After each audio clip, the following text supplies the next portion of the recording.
Awalnya diragukan, kini semua warga tunduk pada pemuda miskin yang berhasil membawa desanya lebih maju berkat kemampuannya hingga dinikahkan dengan anak kepala desa.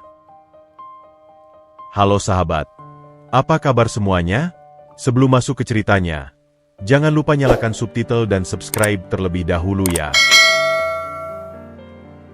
Matahari pagi mulai menyembul dari balik puncak gunung, menyinari desa kecil yang masih terlelap dalam embun pagi.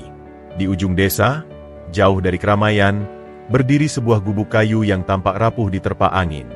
Dinding-dindingnya sudah berwarna kelabu dimakan usia, sementara atapnya yang bocor ditambal dengan anyaman daun kering.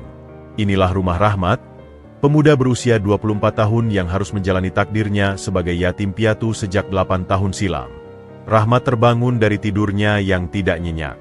Dinginnya lantai tanah merambat melalui tikar anyaman yang sudah usang. Ia mengusap wajahnya yang kurus, lalu berjalan keluar gubuk mengambil air dari tempayan besar di samping rumah. Air yang tersisa hanya setengah tempayan, harus ia hemat untuk beberapa hari ke depan. Masih ada beras untuk 2 hari lagi, gumamnya sambil membuka periuk tanah liat yang berisi segenggam beras. Wajahnya tampak muram mengingat sawah kecil warisan orang tuanya sudah tidak bisa lagi ditanami karena kekeringan. Tiba-tiba, terdengar suara derap kaki mendekat. "Rahmat, kau masih tidur?" teriak seorang lelaki paruh baya dari balik pagar bambu. Rahmat segera bergegas keluar. "Selamat pagi, Pak Darmo. Ada yang bisa saya bantu?" Pak Darmo, tetangga sebelah rumahnya, berdiri dengan maling di pundak. "Aku butuh tenagamu membantu memanen jagung di ladang. Upahnya separuh dari biasanya, tapi kau bisa makan siang di rumahku." Rahmat menghela napas pelan. "Baik, Pak. Saya siap membantu." Ia tahu ini bukan tawaran yang adil, tapi ia tak punya pilihan lain. Sejak orang tuanya meninggal, tak ada seorang pun yang mau mempekerjakannya dengan upah layak. Di ladang jagung Pak Darmo, Rahmat bekerja keras memetik jagung di bawah terik matahari. Tangannya yang berbakat sudah terampil memilih jagung yang siap panen. "Kau bekerja lambat hari ini, Rahmat," hardik Pak Darmo dari ujung ladang. "Kalau begini caranya, panen kita tidak akan selesai sebelum maghrib." Rahmat menghela napas. "Maaf, Pak, tapi jagung di bagian sini masih terlalu muda untuk dipanen. Kalau kita paksakan, rasanya akan pahit dan tidak laku di pasar." "Jangan banyak alasan. Kau pikir aku tidak tahu soal bertani? Aku sudah bertani sejak kau masih di bau ayunan." Tiba-tiba, seorang pemuda sebaya Rahmat mendekat dengan senyum mengejek. "Ayah, biarkan saja dia. Rahmat memang terkenal sok tahu di desa ini. Dasar anak miskin yang tidak tahu diri." Rahmat menahan amarah. Ia mengenali pemuda itu sebagai Andi, anak Pak Darmo yang sering menyombongkan kekayaan keluarganya. "Lebih baik kau fokus saja bekerja, Andi," sahut Rahmat dengan tenang. "Jagung yang kau panen tadi sebagian besar masih muda. Nanti kita yang rugi." Andi mendekat dengan langkah mengancam. "Kau berani menasehati aku? Di tanah ayahku sendiri?" Pak Darmo segera melerai. "Sudah, Rahmat. Kau lanjutkan pekerjaanmu. Andi, ikut aku ke ujung ladang." Saat matahari mulai condong ke barat, Rahmat duduk sendiri di bawah pohon rindang sambil menyantap nasi bungkus yang diberikan Pak Darmo. Pikirannya melayang pada kenangan 8 tahun silam, saat kedua orang tuanya masih hidup. Ayahnya, seorang petani yang dihormati, sering mengajarinya tentang seluk-beluk pertanian dan peternakan. "Anakku," pesan ayahnya suatu sore, "suatu hari nanti, kau akan menemukan bahwa pengetahuan lebih berharga daripada harta. Ilmu yang kau miliki akan membawamu pada kemakmuran." Namun sejak ayah dan ibunya meninggal karena wabah penyakit, semua warisan habis terjual untuk biaya pengobatan. Yang tersisa hanyalah gubuk reot dan sepetak sawah yang kini tak bisa ditanami. Warga desa yang dulu menghormati keluarganya, kini memandangnya dengan sebelah mata. "Rahmat, sudah selesai makan?" teriak Pak Darmo dari kejauhan, memutus lamunannya. "Iya, Pak. Sebentar lagi saya lanjutkan." Sore hari, ketika Rahmat hendak pulang, Pak Darmo memberikan sekantong kecil berisi uang. "Ini upahmu. Besok datang lagi. Ada yang harus kita kerjakan di ladang sebelah." Rahmat membuka kantong itu dan menghitung uangnya. "Pak, ini separuh dari yang kita janjikan. Kau makan siang tadi, kan? Itu sudah termasuk upah," sahut Pak Darmo sambil berbalik badan. Andi yang berdiri di sampingnya tersenyum sinis. "Bersyukurlah, Rahmat. Di desa ini, hanya ayahku yang mau mempekerjakan orang sepertimu." Dengan hati berat, Rahmat menerima upah yang tidak adil itu. Saat berjalan pulang melewati jalan desa, ia mendengar bisikan-bisikan dari warga yang sedang duduk-duduk di serambi rumah. Itu dia si miskin yang hanya bisa merepotkan orang. Kerjanya cuma jadi buruh upahan, tidak punya masa depan. Sedikit lagi umurnya 25, masih juga tidak punya rumah yang layak. Rahmat menunduk, berusaha mengabaikan cibiran itu. Saat melewati rumah kepala desa, ia melihat seorang perempuan cantik sedang duduk di beranda membaca buku. Dini, putri Pak Gio yang baru kembali dari kota. Tanpa sengaja, pandangan mereka bertemu. Rahmat segera menunduk dan mempercepat langkahnya. Malu dengan pakaiannya yang lusuh dan tubuhnya yang masih penuh debu dari ladang. Sesampainya di gubuknya, Rahmat melepas lelah di bangku kayu depan rumah. Matanya menatap langit senja yang mulai memudar. "Ayah, Ibu," bisiknya pelan. "Apakah memang begini takdir yang kalian tinggalkan untukku? Hidup dihina dan direndahkan." Dia memasukkan tangan ke saku celananya dan mengeluarkan sebuah buku catatan kecil yang sudah usang. Buku itu berisi berbagai ilmu pertanian dan peternakan yang dia warisi dari ayahnya, ditambah dengan pemikirannya sendiri selama ini. Di halaman terakhir, tersimpan sebuah peta sederhana tentang potensi sumber air di balik Bukit Barat, warisan terakhir ayahnya sebelum meninggal. Suatu hari, tekadnya dalam hati, "Aku akan membuktikan bahwa anak miskin pun bisa membawa perubahan untuk desa ini." Dia menatap buku kecil itu dengan penuh keyakinan. Sementara di luar, bulan mulai naik menemani kesendiriannya di gubuk reot yang menjadi saksi bisu perjuangan hidupnya. Balai desa yang megah berdiri kokoh di tengah-tengah permukiman warga. Berbeda dengan gubuk reot milik Rahmat, bangunan ini terbuat dari kayu jati berkualitas tinggi dengan ukiran-ukiran tradisional yang rumit. Di beranda depan, beberapa kursi rotan tersusun rapi menghadap ke jalan desa, menjadi tempat favorit Pak Gio untuk mengawasi kegiatan warganya. Pak Gio duduk tegak di kursi utamanya. Kedua tangannya memegang erat tongkat komando yang selalu menemani kemanapun ia pergi. Di usianya yang ke-55 tahun, tubuhnya masih terlihat perkasa, sorot matanya tajam baklang, dan suaranya yang berat mampu membuat siapapun yang mendengarnya merasa gentar. "Di mana laporan hasil panen bulan ini?" tanyanya pada sekretaris desa yang berdiri dengan tubuh sedikit membungkuk. "Sudah 3 hari lewat dari batas waktu yang aku tentukan." "Maaf, Pak Gio," jawab sekretaris desa dengan suara bergetar. "Beberapa wilayah mengalami gagal panen karena kekeringan, jadi datanya sulit dikumpulkan." "Alasan?" hardik Pak Gio sambil mengetukkan tongkatnya ke lantai. "Di zaman ayahku dulu memimpin, kekeringan yang lebih parah pun tidak pernah membuat laporan terlambat. Kalian sekarang terlalu dimanjakan oleh kemudahan." Dari dalam rumah, Dini mendengar suara ayahnya yang sedang marah. Perempuan berusia 23 tahun itu meletakkan buku yang sedang dibacanya dan berjalan keluar. "Ayah, mungkin kita perlu mempertimbangkan untuk mencari solusi jangka panjang terhadap masalah kekeringan ini," ujarnya dengan lembut. Pak Gio memandang putri semata wayangnya. "Dini, kau baru kembali dari kota. Kau tidak memahami bagaimana kami mengelola desa ini. Masalah kekeringan adalah hal biasa. Ini sudah menjadi siklus alam yang harus kita terima." "Tapi ayah, di kampus dulu saya belajar tentang..." "Kampus?" potong Pak Gio dengan sedikit emosi. "Jangan bawakan ilmu kota ke sini. Desa kita sudah bertahan ratusan tahun dengan cara kita sendiri. Nenek moyang kita tidak perlu ijazah tinggi untuk memimpin desa ini dengan baik." Sekretaris desa masih berdiri dengan nervous, menunggu perintah selanjutnya. "Kalau tentang laporan itu, Pak Gio, besok. Aku ingin laporan itu di meja kerjaku sebelum matahari terbit. Paham?" Suara Pak Gio menggelegar. "Ya, Pak. Saya akan selesaikan malam ini," jawab sekretaris desa buru-buru sebelum berbalik dan pergi dengan langkah tergopoh-gopoh. Dini menghela napas pelan. "Ayah, tidakkah menurutmu cara memimpin seperti itu terlalu keras? Bapak sekretaris sudah bekerja dengan baik. Saya lihat sendiri dia sering begadang sampai larut. Pak Gio berdiri dan berjalan mendekati putrinya. Wajahnya sedikit melunak. Dini, kau adalah anak satu-satunya, kebanggaan ayah.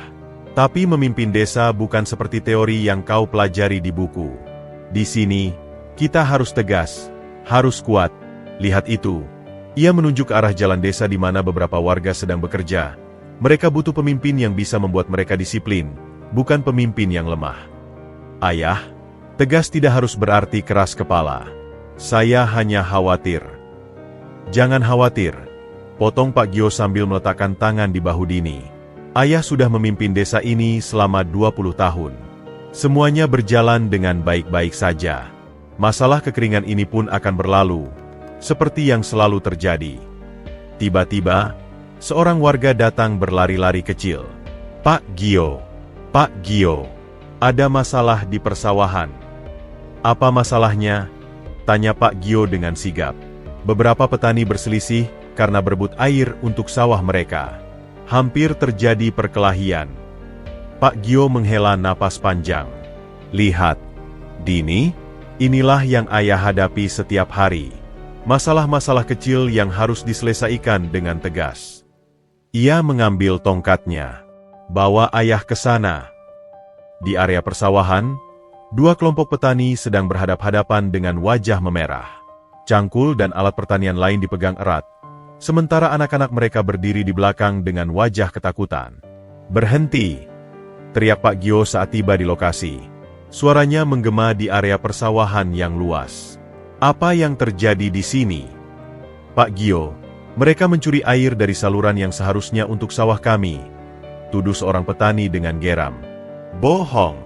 Kami hanya mengambil jatah kami. Kalianlah yang serakah. Balas petani dari kelompok sebelah. Pak Gio mengangkat tongkatnya, membuat semua orang terdiam. Aku tidak peduli siapa yang memulai. Yang jelas, mulai sekarang, pembagian air akan aku atur sendiri. Siapa yang melanggar, akan kena denda.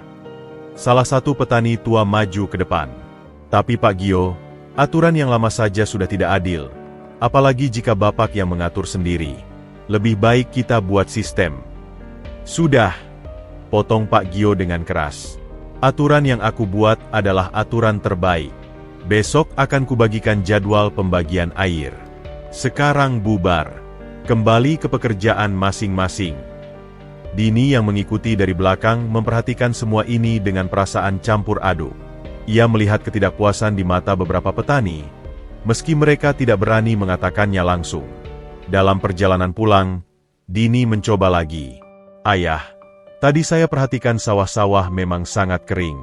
Mungkin kita perlu memikirkan solusi yang lebih. Dini, potong Pak Gio dengan nada lebih lembut. Kau tahu kenapa ayah tidak pernah memperbolehkan perubahan besar di desa ini? Karena ayah tidak ingin mengambil risiko. Cara-cara lama sudah teruji. Mereka membuat desa kita bertahan sampai sekarang. Tapi ayah, bertahan saja tidak cukup. Desa tetangga sudah mulai berkembang dengan teknologi sederhana.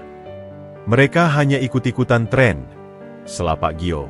Kita tidak perlu seperti mereka. Desa kita punya identitas sendiri. Sesampainya di rumah, Pak Gio langsung menuju ruang kerjanya yang dipenuhi dengan berbagai piagam dan penghargaan. Dinding-dindingnya penuh dengan foto-foto dia bersama pejabat daerah, serta sertifikat penghargaan untuk desa. Dini berdiri di depan jendela, memandang ke arah gubuk reot di ujung desa. Ia teringat pada pemuda yang dilihatnya tadi pagi, Rahmat, yang dengan kepala tertunduk berjalan pulang dengan pakaian lusuh. Ada sesuatu dalam sorot mata pemuda itu yang membuatnya penasaran. Bukan sorot mata seorang yang putus asa, melainkan semacam tekad yang membara.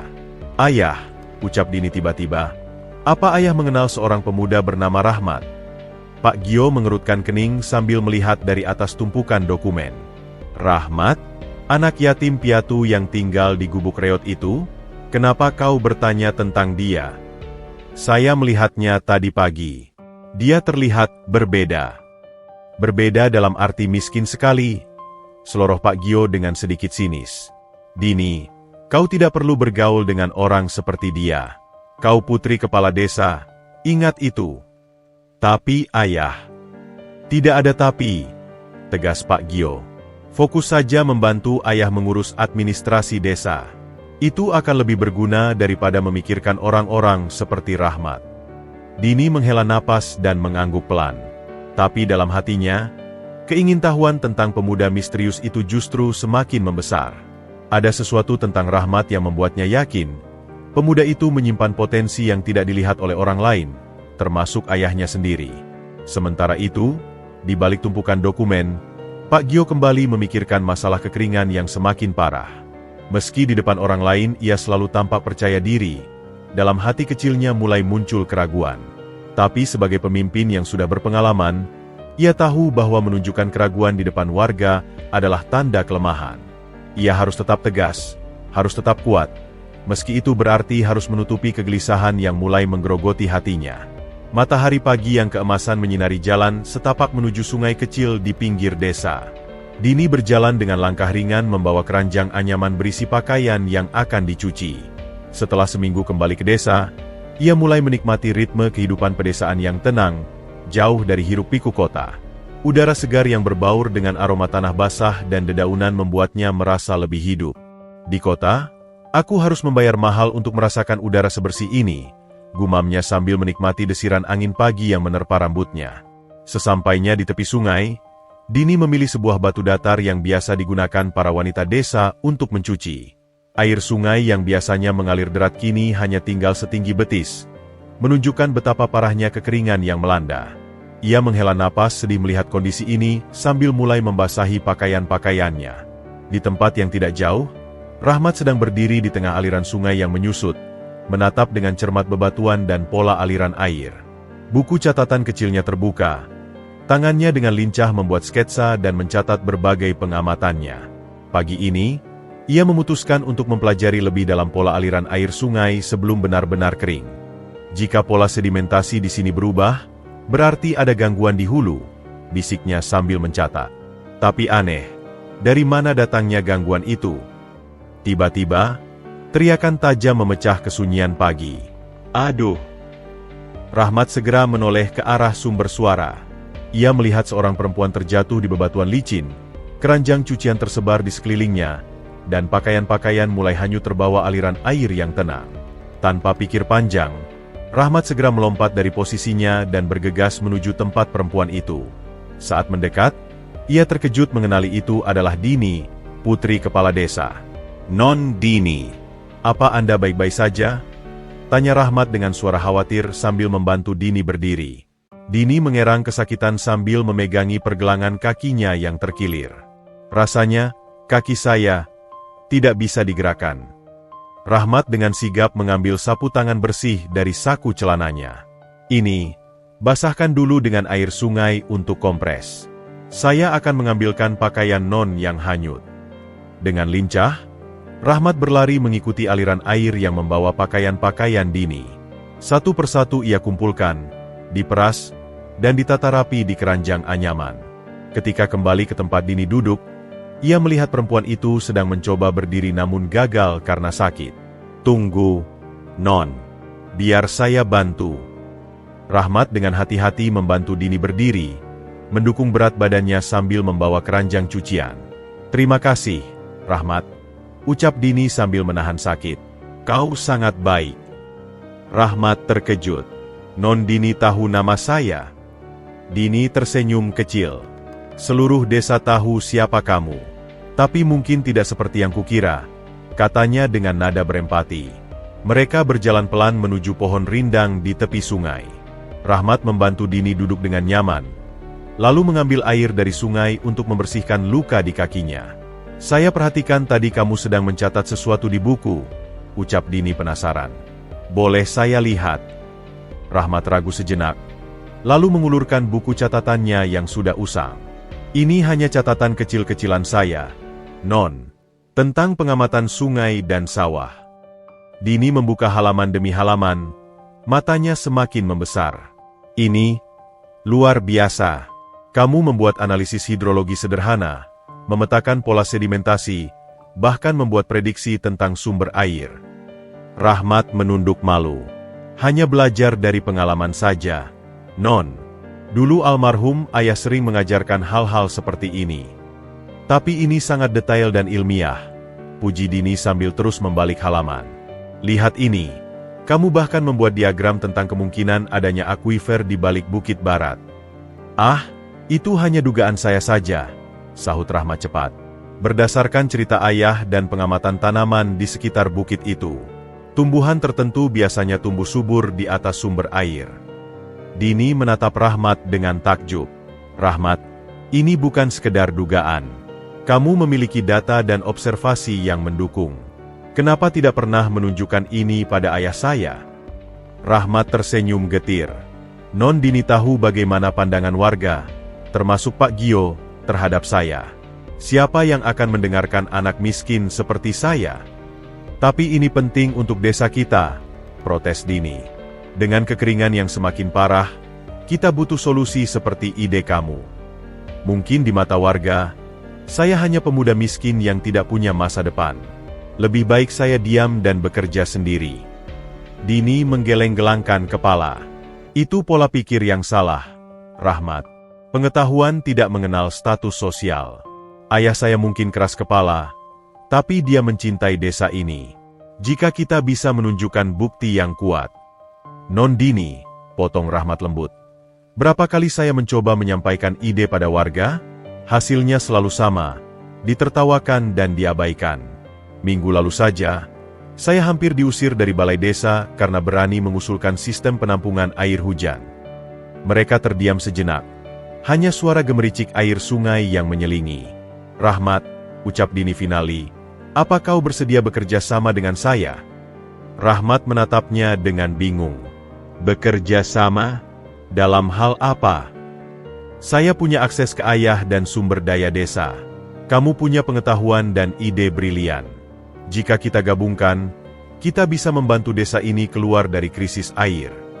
Tapi sebelum Rahmat sempat menjawab, suara derap kaki mendekat dengan cepat. Dini, ada apa denganmu? Teriak Pak Gio yang datang dengan beberapa warga. Wajahnya berubah marah ketika melihat Rahmat sedang berlutut di dekat putrinya. Ayah, tenang saja. Saya terjatuh di sungai dan Rahmat menolongi saya. Jelas Dini cepat. Pak Gio mendekat dengan langkah berat. Matanya menyoroti Rahmat dengan curiga. Kau yakin baik-baik saja? Apa dia yang membuatmu jatuh? Tidak, ayah. Saya sendiri yang terpeleset. Rahmat justru menolong dan mengobati kaki saya yang terkilir. Pak Gio membantu putrinya berdiri, sambil melirik sinis pada Rahmat. Terima kasih sudah menolong putriku. Tapi kau bisa pergi sekarang. Rahmat mengangguk patuh, mengambil buku catatannya yang masih dipegang Dini. Saat buku itu berpindah tangan, Pak Gio memperhatikannya dengan mata tajam. Buku apa itu? Tanyanya. Hanya catatan biasa, Pak, jawab Rahmat sambil menutup buku itu. Dini mencoba menjelaskan. Ayah, Rahmat sedang. Sudah. Dini, ayo pulang, potong Pak Gio. Kau harus istirahat.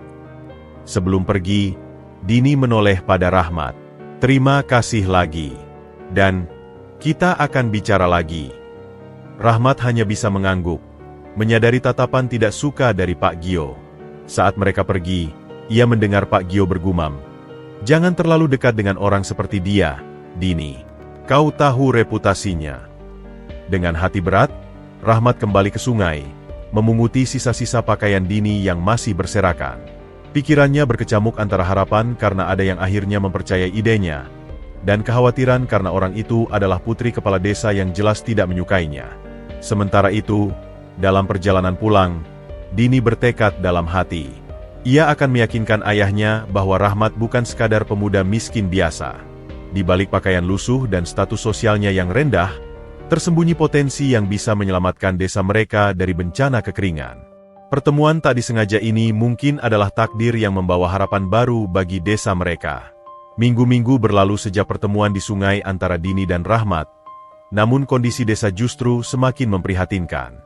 Matahari terik menyengat tanpa ampun, mengubah tanah yang subur menjadi retakan-retakan lebar seperti jaringan laba-laba raksasa. Langit yang dulu biru kini memutih pucat, tanpa setitik awan pun yang berani menghalangi teriknya sang surya. Pagi itu, Di kediaman Pak Gio, suasana tegang menyelimuti ruang makan. Dini menatap ayahnya yang terlihat 10 tahun lebih tua dari usia sebenarnya. Kerut di dahinya semakin dalam, matanya berkantung lelah. "Ayah, kopinya sudah dingin," ucap Dini lembut. Pak Gio menghela napas panjang, menatap jendela yang memperlihatkan pemandangan sawah kering di kejauhan. "Aku tidak bisa makan, Dini. Semalam, 3 keluarga lagi datang mengadu. Persediaan beras mereka habis, sumur-sumur mulai kering. Tapi ayah harus tetap makan. Kalau ayah sakit, siapa yang akan memimpin desa?" sahut Dini sambil menyuapkan nasi ke piring ayahnya. Tiba-tiba, pintu depan terbuka dengan kasar. Beberapa warga berkerumun di teras dengan wajah-wajah cemas. "Pak Gio, kami butuh bantuan Bapak," teriak seorang petani bernama Pak Jono, wajahnya penuh kepanikan. Pak Gio segera berdiri dan menghampiri mereka. "Apa yang terjadi?" "Sumur desa mulai surut, Pak. Airnya keruh dan tidak cukup untuk semua keluarga. Beberapa wanita hampir berkelahi berebut air tadi pagi." Petani lain menambahkan, "Sawah saya benar-benar kering, Pak Gio. Tanaman padi yang seharusnya hijau sekarang menguning dan mati. Saya tidak bisa bayangkan bagaimana menyekolahkan anak-anak saya tahun depan." Pak Gio mengeluarkan suara berat dari dadanya. "Tenang. Semua tenang. Aku akan mengatur pembagian air yang lebih ketat. Kita harus bersabar. Musim hujan pasti akan datang." "Tapi Pak Gio," salah seorang ibu muda dengan bayi di gendongan, "berapa lama lagi kita harus menunggu? Anak saya sudah 3 hari hanya minum air sedikit. Persediaan susu habis karena tidak ada air bersih untuk mencampurnya." Dini yang mendengarkan dari dalam rumah merasa dadanya sesak. Ia teringat pada buku catatan Rahmat dan analisis tentang sumber air di balik bukit. "Ayah," bisiknya pada Pak Gio, "mungkin kita harus mempertimbangkan." "Tidak sekarang, Dini," potong Pak Gio dengan cepat sebelum kembali pada warga. "Dengarkan. Besok pagi akan kukumpulkan semua kepala keluarga di balai desa. Kita akan buat sistem giliran yang adil. Untuk sekarang, gunakan air sehemat mungkin." Setelah warga bubar dengan wajah-wajah muram, Dini mencoba lagi. "Ayah, kenapa kita tidak mencoba mencari solusi lain? Daripada hanya membagi-bagi air yang semakin sedikit, lebih baik kita mencari sumber baru." Pak Gio menatap putrinya dengan lelah. "Dini, kau pikir ayah tidak memikirkan itu? Selama seminggu ini ayah sudah mengirim tim untuk survei, tapi tidak ada hasil. Sumber air di sekitar sini sudah kering semua. Tapi ada satu tempat yang belum diperiksa, bukit sebelah barat. Rahmat pernah." "Sudah, Dini," bentak Pak Gio tiba-tiba. "Jangan lagi-lagi menyebut nama pemuda itu. Apa kau tidak mengerti? Dia hanya pemuda miskin yang berusaha menarik perhatianmu dengan cerita-cerita bohong." "Tapi ayah, saya sudah lihat sendiri catatannya. Ilmiah dan detail." "Catatan?" Pak Gio tertawa sinis. "Dia bahkan tidak tamat SMP. Dini, apa yang bisa dia tahu tentang hidrologi atau geologi? Kau terlalu mudah percaya pada orang." Pertengkaran mereka terputus ketika teriakan lagi terdengar dari luar. Kali ini lebih banyak warga berkumpul. Suara mereka semakin gaduh. Di bagian lain desa, tepatnya di gubuk reot Rahmat, pemuda itu sedang berdiri di depan sepetak tanah kecil di belakang rumahnya. Dengan sangat hati-hati, ia menuangkan air dari sebuah ember berkarat ke sekitar akar tanaman singkong dan ubi jalar yang masih bertahan hidup. "Sedikit lagi, teman-teman," bisiknya pada tanaman-tanaman itu. "Kita harus bertahan." Tiba-tiba, Andi dan beberapa pemuda lain muncul dengan wajah mengejek.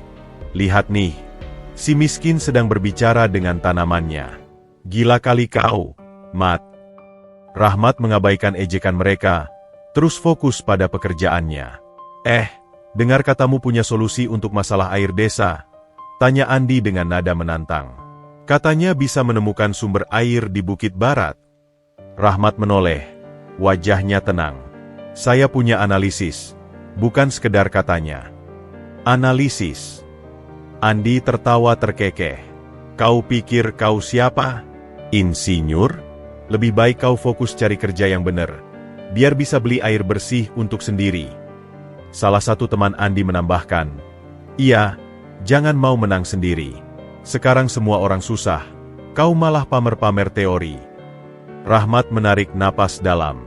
"Saya tidak pamer. Saya hanya ingin membantu." "Membantu?" Andi mendekat dengan ancaman. "Dengar, Rahmat, kami tahu kau mendekati Nondini. Hati-hati, ya. Kau cuma sampah masyarakat di sini. Jangan mimpi bisa dekat dengan putri kepala desa." Sebelum Rahmat sempat membalas, teriakan dari arah sumur desa memecah konsentrasi mereka. "Tolong! Ada yang pingsan di sini." Dengan refleks, Rahmat berlari meninggalkan Andi dan kawan-kawannya menuju sumur desa. Di sana, seorang wanita tua terbaring lemas di tanah. Wajahnya pucat dan bibirnya pecah-pecah. "Ibu Sari! Ibu Sari!" panggil Rahmat sambil memegangi wanita itu. Dia kehausan, sudah 2 hari minum sedikit. Ishak salah seorang warga. Rahmat segera mengambil botol air dari gubuk terdekat, meneteskan air ke bibir Ibu Sari yang pecah-pecah. Perlahan, wanita tua itu membuka matanya. "Air, beri saya air." Rintihnya lemah. Pemandangan ini disaksikan oleh Dini dan Pak Gio yang baru saja tiba. Pak Gio berdiri kaku.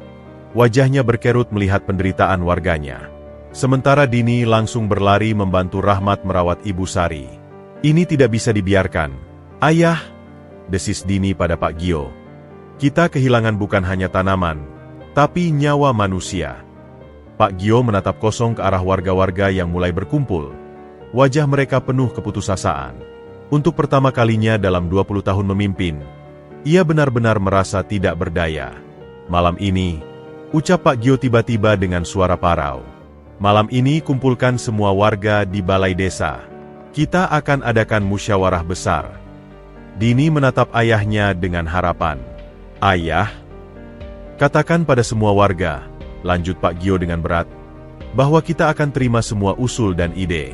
Semua, tidak peduli dari siapapun itu." Rahmat yang mendengar ini menatap Pak Gio, lalu bertukar pandangan dengan Dini. Dalam hati kecilnya, ada sedikit harapan yang mulai tumbuh. Mungkin, akhirnya, suaranya akan didengarkan. Tapi Andi yang berdiri di sampingnya berbisik keras. "Jangan bersenang hati dulu, Mat. Kau tetap tidak akan didengar siapa-siapa." Matahari terus menyengat tanpa ampun, seolah menertawakan ketidakberdayaan manusia di bawah panasnya. Kekeringan tidak hanya mengeringkan sumur dan sawah, tetapi juga mulai mengikis harapan dan persatuan warga desa. Dan malam itu, di balai desa, akan ditentukan apakah desa ini akan bertahan atau terpecah belah oleh keputusasaan. Balai desa yang biasanya sepi pada malam hari, kini dipadati oleh warga dari segala usia. Cahaya lampu minyak dan obor menerangi wajah-wajah yang dipenuhi kecemasan dan keputusasaan. Suasana begitu mencekam, berbeda dengan musyawarah-musyawarah sebelumnya yang selalu diwarnai canda dan tawa. Pak Gio berdiri di depan. Wajahnya tampak 10 tahun lebih tua di bawah cahaya lampu minyak yang berkedip-kedip. Tangannya memegang erat tongkat komando. Namun untuk pertama kalinya, tongkat itu terlihat seperti beban berat yang hampir tak mampu lagi ditanggungnya. "Wargaku." Suara Pak Gio pecah. Lalu ia berdehem untuk membersihkan kerongkongannya. "Wargaku yang kuhormati, kita berkumpul malam ini dalam keadaan yang sangat sulit. Kekeringan telah mengancam kehidupan kita semua." Sorot mata warga yang menatapnya terlihat kosong, seolah sudah kehilangan harapan. Beberapa ibu menitikan air mata diam-diam, sementara para bapak menundukkan kepala dalam-dalam. "Karena itu," lanjut Pak Gio dengan suara lebih lantang, "malam ini kita akan mendengarkan semua usul dan ide. Siapapun yang memiliki gagasan, silakan maju. Tidak ada usulan yang akan kita tolak sebelum didiskusikan." Diam sejenak menyelimuti balai desa.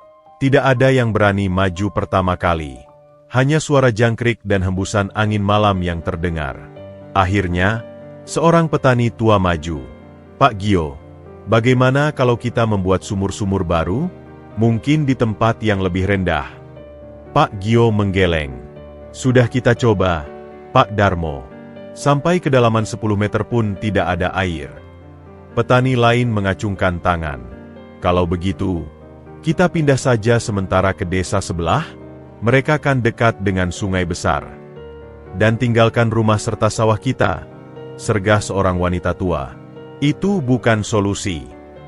Perdebatan kecil mulai terjadi. Suasana semakin memanas ketika berbagai usulan tidak praktis mulai bermunculan. Hingga akhirnya, dari sudut paling belakang, seorang pemuda berdiri dengan ragu-ragu. Saya punya usul, ucap Rahmat dengan suara yang hampir bergetar. Segala pandangan tertuju padanya.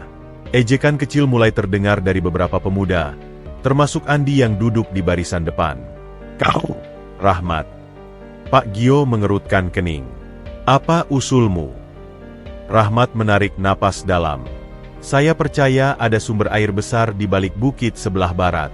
Menurut analisis saya. Analisis? Potong Andi dengan tertawa keras. Kau pikir kau siapa? Ahli air. Beberapa warga ikut tertawa, namun Rahmat terus melanjutkan. Saya sudah mempelajari pola tumbuhan, formasi batuan, dan aliran air bawah tanah. Ada indikasi kuat bahwa di balik bukit itu terdapat mata air yang tidak pernah kering, bahkan di musim kemarau panjang sekalipun. Dini yang duduk di samping ayahnya segera berdiri. Saya sudah melihat catatan dan analisis Rahmat. Ilmiah dan sangat detail. Layak kita pertimbangkan. Pak Gio menatap putrinya dengan mata berapi-api. Dini, duduk. Tapi Dini tetap berdiri. Ayah, kita harus mendengarkan ini. Rahmat punya dasar yang kuat untuk usulannya. Rahmat mengambil kesempatan itu. Dengan izin, saya ingin menjelaskan. Ia mengeluarkan buku catatannya yang usang dan mulai membuka halaman-halaman berisi diagram dan peta sederhana. Lihat, pola vegetasi di Bukit Barat menunjukkan adanya sumber air bawah tanah. Tanaman tertentu seperti pohon beringin dan beberapa jenis palem hanya tumbuh subur di atas aliran air. Beberapa warga mulai mendekat, penasaran dengan gambar-gambar di buku itu. Dan ini, lanjut Rahmat dengan semangat, adalah peta yang dibuat almarhum ayah saya berdasarkan pengetahuannya selama puluhan tahun. Di sini, di bagian ini, ada tanda khusus yang menunjukkan kemungkinan lokasi mata air. Pak Jono, petani yang dihormati, maju mendekat. Boleh saya lihat? Ia memeriksa buku catatan itu dengan cermat. Ini mirip dengan peta yang pernah dibuat kakekmu dulu. Dia memang terkenal sebagai pencari air yang handal. Warga mulai bergumam. Namun Andi dan kelompoknya masih tidak percaya. Buku usang dan cerita turun-temurun. Hardik Andi.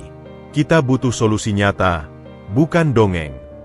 Saya setuju dengan Andi, salah seorang warga. Mencari sumber air di Bukit Barat butuh waktu dan tenaga. Sementara kita sudah kehabisan keduanya. Rahmat mencoba tetap tenang. Saya bersedia memimpin pencarian. Dan saya yakin. Kau yakin? Potong Pak Gio tiba-tiba dengan suara menggelegar. Berdasarkan apa keyakinanmu? Berdasarkan buku usang dan cerita orang tuamu yang sudah meninggal. Dini berdiri lagi. Ayah, tidak adil. Rahmat punya data yang... Diam, Dini. Bentak Pak Gio. Ia berdiri dan menunjuk Rahmat dengan tongkatnya. Kau pikir ini waktu yang tepat untuk cari popularitas?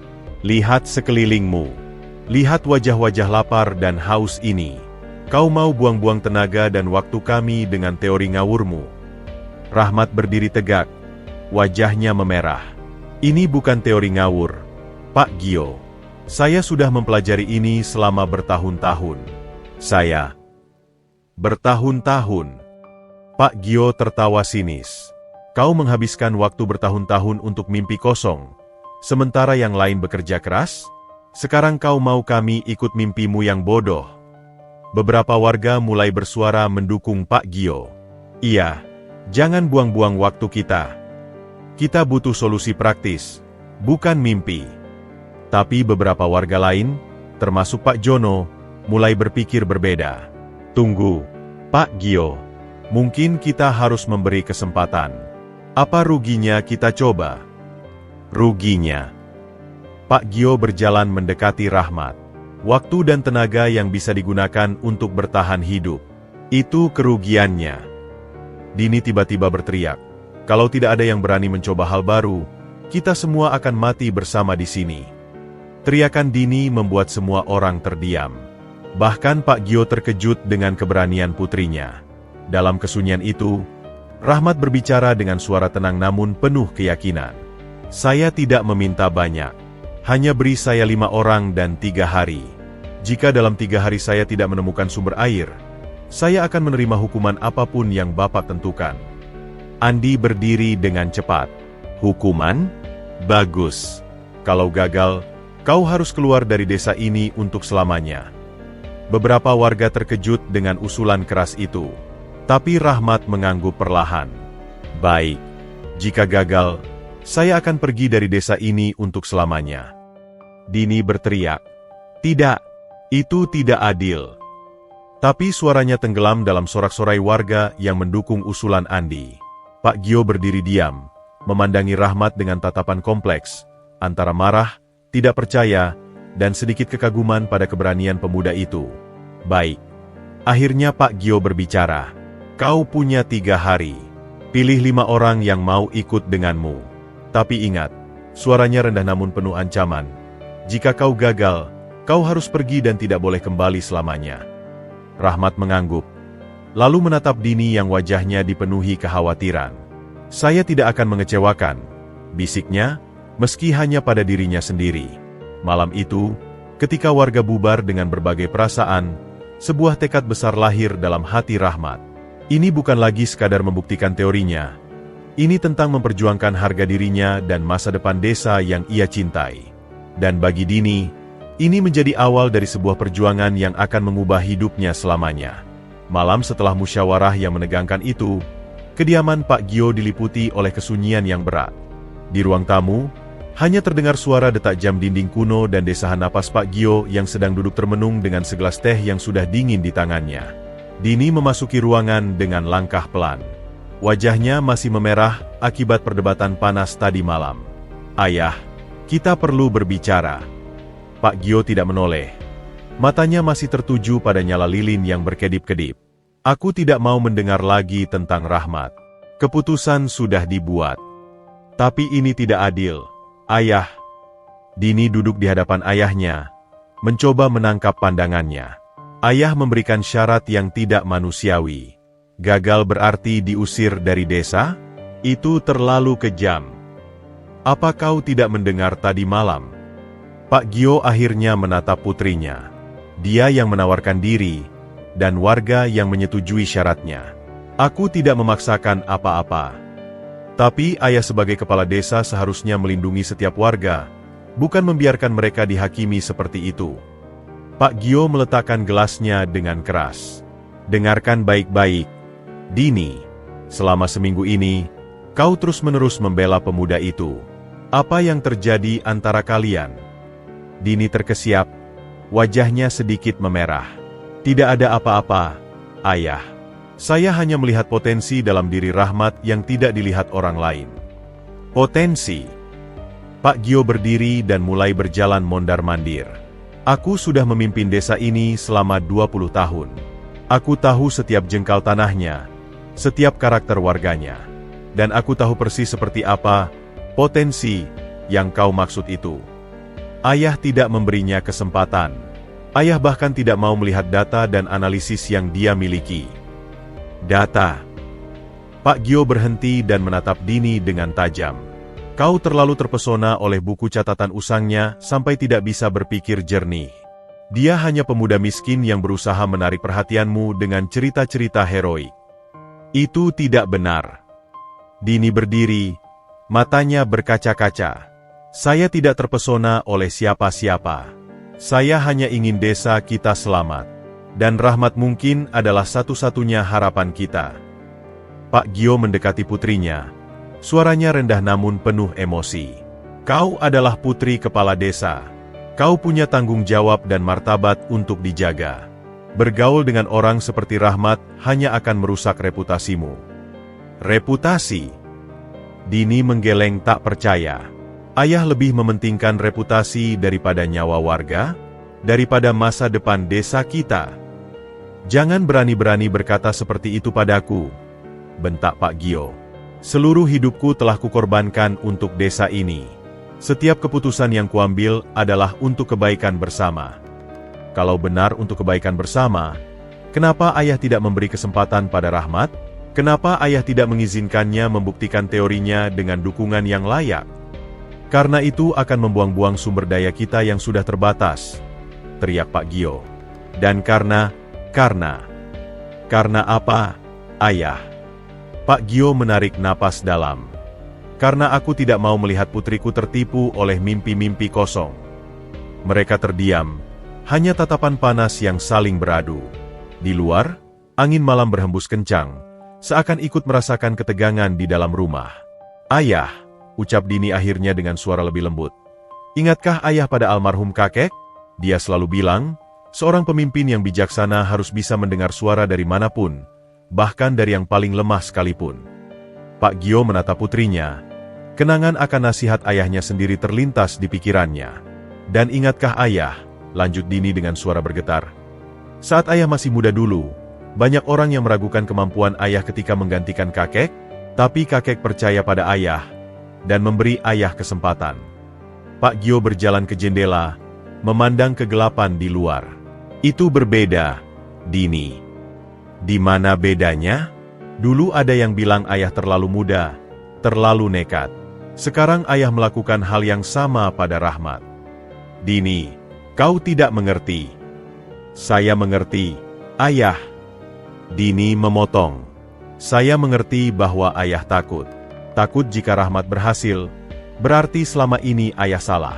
Takut jika ide seorang pemuda miskin ternyata lebih baik dari pemimpin desa yang sudah berpengalaman. Perkataan Dini seperti pisau tajam yang menancap tepat di hati Pak Gio. Ia berbalik dengan wajah memerah. Kau berani. Maafkan saya, ayah. Dini cepat menyela sambil mendekat. Tapi tolong, dengarkan saya. Beri Rahmat kesempatan yang layak. Tidak perlu 5 orang. Beri dia 10 orang. Beri dia peralatan yang memadai. Dukung usahanya.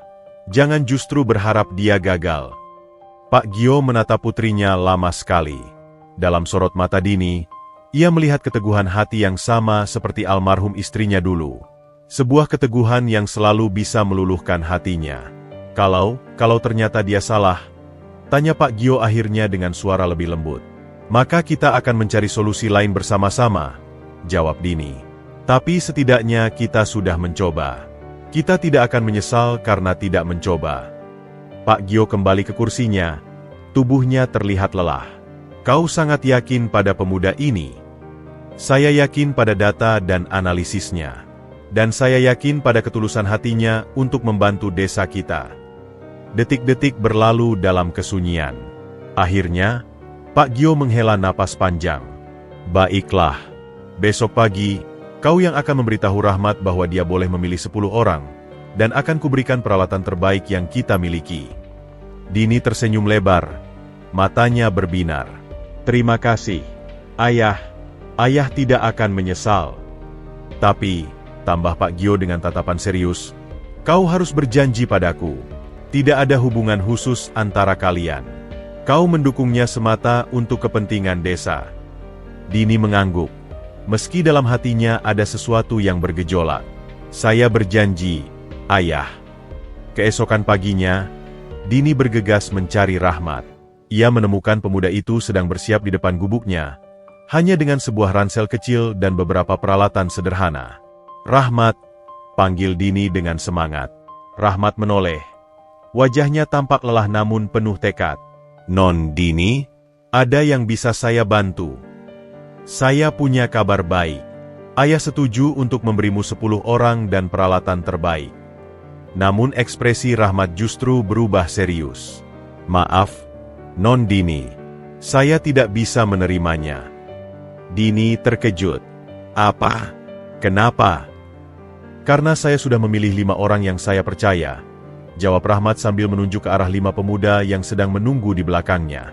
Dan kami sudah siap berangkat. Dengar, Rahmat, Dini mendekat, suaranya berbisik. Ini kesempatan emas. Dengan lebih banyak orang dan peralatan baik, peluangmu berhasil lebih besar. Rahmat menggeleng pelan. Non Dini, Terima kasih atas usahanya. Tapi saya lebih memilih bekerja dengan orang-orang yang benar-benar percaya pada misi ini. 5 orang ini, ia menunjuk para pemuda di belakangnya, adalah yang secara sukarela mau ikut, meski tahu risikonya besar. Salah satu pemuda itu maju. Benar, Non Dini. Kami percaya pada Rahmat. Dan kami mau buktikan pada warga yang lain bahwa kita bisa bekerja sama tanpa paksaan. Dini melihat kelima pemuda itu. Mereka bukanlah orang-orang terkuat atau terpandai di desa, tapi di mata mereka terdapat api semangat yang sama. Tapi, bagaimana dengan peralatan yang lebih baik? Tanya Dini masih penuh kekhawatiran. Kami sudah membawa apa yang kami butuhkan, jawab Rahmat sambil tersenyum. Kepercayaan dan tekad yang kuat adalah peralatan terbaik. Sebelum pergi, Rahmat menatap Dini. Terima kasih sudah mempercayai saya, Non Dini. Doakan kami berhasil. Dini hanya bisa mengangguk. Matanya berkaca-kaca melihat keberanian mereka. Saat Rahmat dan kelima pemuda itu berjalan menuju Bukit Barat, ia bertekad dalam hati akan melakukan apapun untuk mendukung mereka dari sini.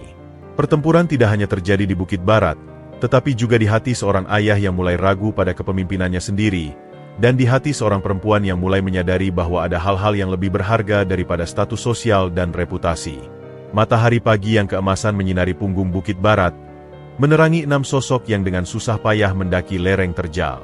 Rahmat memimpin rombongan, tangannya dengan lincah memegang peta buatan sendiri sambil sesekali mencatat dalam buku kecilnya. Di belakangnya, 5 pemuda, Budi, Joko, Anton, Rudi, dan Hendra, mengikuti dengan napas terengah-engah. Tunggu sebentar, Mat, pinta Budi sambil bersandar pada sebuah batu besar. Kita sudah berjalan 3 jam. Istirahat dulu, ya. Rahmat menoleh. Wajahnya menunjukkan sedikit kekhawatiran. Kita harus sampai di puncak sebelum matahari tepat di atas kepala. Menurut perhitunganku, titik yang paling mungkin ada mata air ada di lereng sebelah timur puncak. Joko mengelap keringat dari dahinya. Kau yakin ada air di tempat ini, Mat? Semua yang kulihat cuma batu dan semak kering. Percayalah, jawab Rahmat dengan keyakinan. Lihat tanaman pakis di celah batu itu. Mereka masih hijau segar, berbeda dengan vegetasi di sekitarnya. Itu pertanda ada kelembaban di bawahnya. Mereka terus mendaki, melewati semak belukar yang lebat dan bebatuan tajam. Kaki-kaki mereka sudah mulai lecet, persediaan air semakin menipis, namun semangat Rahmat tidak pernah pudar. Saat matahari mulai naik, mereka tiba di sebuah dataran kecil. Anton tiba-tiba berteriak, "Lihat, ada jejak binatang buas di sini." Semua segera berkumpul memeriksa jejak besar di tanah. Rudi wajahnya pucat. Ini jejak macan, bukan? Rahmat dengan tenang memeriksa jejak itu. Tenang, ini jejak macan tapi sudah lama. Mungkin 2 atau 3 hari yang lalu. Dan lihat, ia menunjuk arah jejak. Dia menuju ke bawah, bukan ke atas. Kita aman. Hendra menggigil. Bagaimana kau bisa tenang melihat jejak macan? Kita harus pulang. Tidak, tegas Rahmat. Kita sudah setengah jalan. Tidak boleh mundur sekarang. Tapi ketakutan sudah menyebar di antara mereka. Budi mulai ragu. Mungkin Hendra benar, Mat. Ini terlalu berbahaya. Kita hanya bawa golok dan sedikit persediaan. Rahmat duduk di sebuah batu, memandangi kelima temannya dengan serius. Dengarkan. Kalian adalah satu-satunya orang yang mau percaya padaku. Jika kita pulang sekarang, tidak hanya kita yang akan dipermalukan, tetapi seluruh desa akan kehilangan harapan terakhirnya. Tapi nyawa kita taruhannya, protes Hendra. Nyawa seluruh warga desa juga taruhannya, balas Rahmat dengan suara bergetar. Ibu Sari hampir meninggal karena dehidrasi. Anak-anak kecil mulai sakit karena air kotor. Jika kita tidak menemukan sumber air, banyak nyawa yang akan hilang. Diam sejenak menyelimuti mereka. Hanya suara angin dan burung-burung yang terdengar. Budi akhirnya berbicara, Rahmat benar. Kita tidak bisa menyerah. Aku teruskan. Satu persatu, yang lain mengangguk setuju. Hanya Hendra yang masih ragu, tapi akhirnya ikut juga. Mereka melanjutkan perjalanan, sekarang dengan hati lebih waspada. Setiap suara membuat mereka melompat. Setiap gerakan di semak membuat jantung berdebar kencang. Saat matahari mulai condong ke barat, mereka tiba di sebuah tebing curam. Di bawahnya, terlihat lembah hijau yang kontras dengan kekeringan di sekitarnya. "Lihat!" seru Rahmat dengan gembira. "Vegetasi di lembah itu. Pasti ada sumber air di sana." Tapi antusiasme itu segera pudar ketika mereka melihat jalur menurun yang sangat berbahaya. Tebing hampir vertikal, dengan batu-batu yang tampak mudah lepas. "Kita tidak bisa turun dari sini," bisik Joko. "Ini bunuh diri." Rahmat memeriksa peta dengan cermat. Ada jalan memutar, tapi butuh waktu lebih lama. Kita harus memutuskan sekarang, turun dengan risiko tinggi, atau mengambil jalan memutar yang mungkin membuat kita harus bermalam di bukit. Hendra langsung bersikeras, "Jalan memutar. Aku tidak mau mati tergelincir." Tapi Rahmat memandang langit yang mulai berawan. "Jika kita mengambil jalan memutar, kita harus bermalam di sini. Dan melihat awan itu, mungkin akan hujan. Berada di bukit saat hujan bukan ide baik." "Lalu apa pilihan kita?" tanya Anton dengan suara tegang. Rahmat menatap tebing itu dengan seksama. "Aku punya ide. Kita bisa menggunakan tali yang kita bawa, dan menuruni tebing sedikit demi sedikit. Aku akan turun dulu." "Gila kau, Mat," seru Budi. "Itu terlalu berbahaya." Tapi Rahmat sudah mengeluarkan tali dari ranselnya. "Percayalah padaku. Aku sering memanjat tebing seperti ini dulu dengan ayahku." Dengan hati-hati, Rahmat mulai menuruni tebing. Tangannya mencengkeram kuat-kuat pada celah batu. Kakinya mencari pijakan yang tepat. Batu-batu kecil berhamburan setiap kali ia menggeser posisi. "Dia gila benar," gumam Hendra dari atas. Tapi tiba-tiba, teriakan gembira Rahmat dari bawah membuat mereka semua terkejut. "Temanku, kalian tidak akan percaya. Ada gua di sini. Dan dari dalamnya, aku mendengar suara air." Semua yang di atas langsung bersorak gembira. Satu persatu, mereka mulai menuruni tebing dengan bantuan tali, dengan semangat baru yang membara. Sesampainya di bawah, mereka melihat mulut gua yang tersembunyi di balik semak-semak lebat. Dari dalam, terdengar gemericik air yang jelas. "Kita berhasil," seru Joko sambil memeluk Rahmat. Tapi Rahmat mengangkat tangan. "Tunggu, kita belum pasti. Mari kita periksa dulu." Dengan obor sederhana dari bambu dan kain, mereka memasuki gua yang gelap. Udara lembab dan segera menyambut mereka. Dan saat mereka berbelok di sebuah tikungan, "Astaga!" bisik Budi takjub. Di depan mereka, sebuah mata air jernih mengalir dari celah batu, membentuk kolam kecil sebelum mengalir keluar gua melalui celah di sisi lain. Airnya begitu jernih, begitu segar. Rahmat berlutut, tangannya menggenggam air yang dingin. Matanya berkaca-kaca. Kita berhasil." Tapi tiba-tiba, suara gemuruh dari luar membuat mereka semua kaku. "Hujan derat," teriak Anton. Mereka bergegas keluar gua, hanya untuk menemukan bahwa jalan yang baru saja mereka turuni sekarang menjadi jalur air yang deras. Batu-batu menjadi licin, visibilitas berkurang drastis. "Kita terjebak," teriak Hendra panik. Rahmat dengan cepat menenangkan mereka. "Tenang. Kita punya tempat berlindung dan yang paling penting, kita punya air. Kita akan tunggu sampai hujan reda." Malam itu, untuk pertama kalinya dalam perjalanan mereka bisa minum air sebanyak-banyaknya. Mereka duduk di mulut gua, menyaksikan hujan deras yang justru menjadi berkat setelah kekeringan panjang. "Rahmat," ucap Budi sambil menepuk pundak Rahmat. "Maafkan kami yang sempat meragukanmu." Rahmat tersenyum.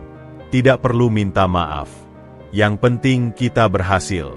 Besok, ketika hujan reda, kita akan kembali ke desa dengan kabar gembira." Tapi di balik senyumnya, Rahmat tahu bahwa perjuangan belum berakhir. Mereka masih harus kembali ke desa, melewati jalur yang sekarang mungkin lebih berbahaya karena hujan. Dan yang paling penting, mereka harus meyakinkan warga bahwa solusi masalah mereka sudah ditemukan. Sementara itu, di desa, Dini berdiri di jendela kamarnya, menatap hujan yang turun deras sambil berdoa untuk keselamatan Rahmat dan timnya. Hujan yang seharusnya menjadi berkat, justru membuat hatinya semakin cemas. Hujan deras masih mengguyur Bukit Barat ketika malam semakin larut.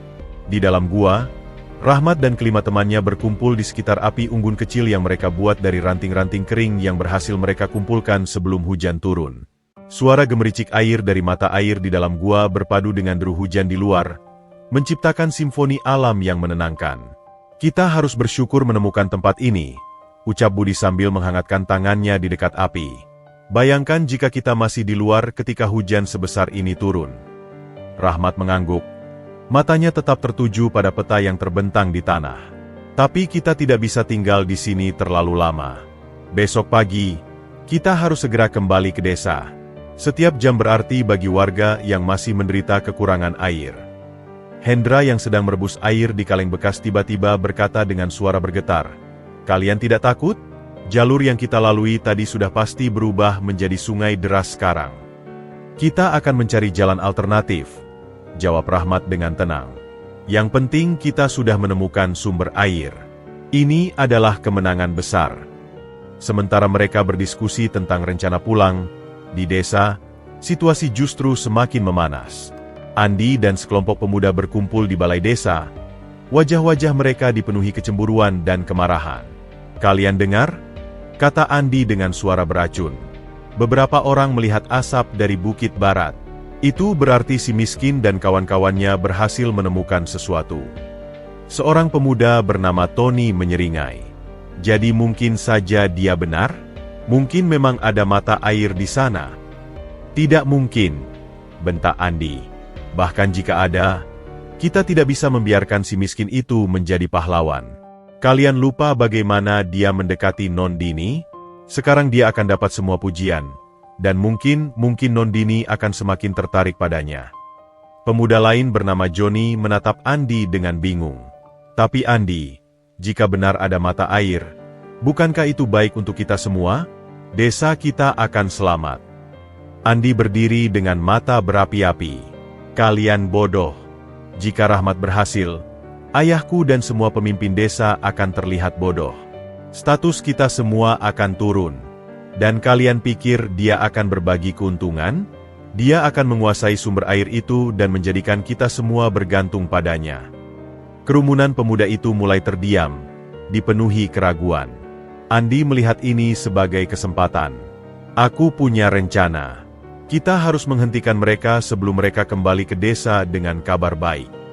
Malam semakin dalam ketika hujan mulai reda menjadi gerimis. Andi dan 3 pemuda lainnya, Tony, Johnny, dan Rano, berjalan diam-diam menuju Bukit Barat dengan membawa beberapa alat.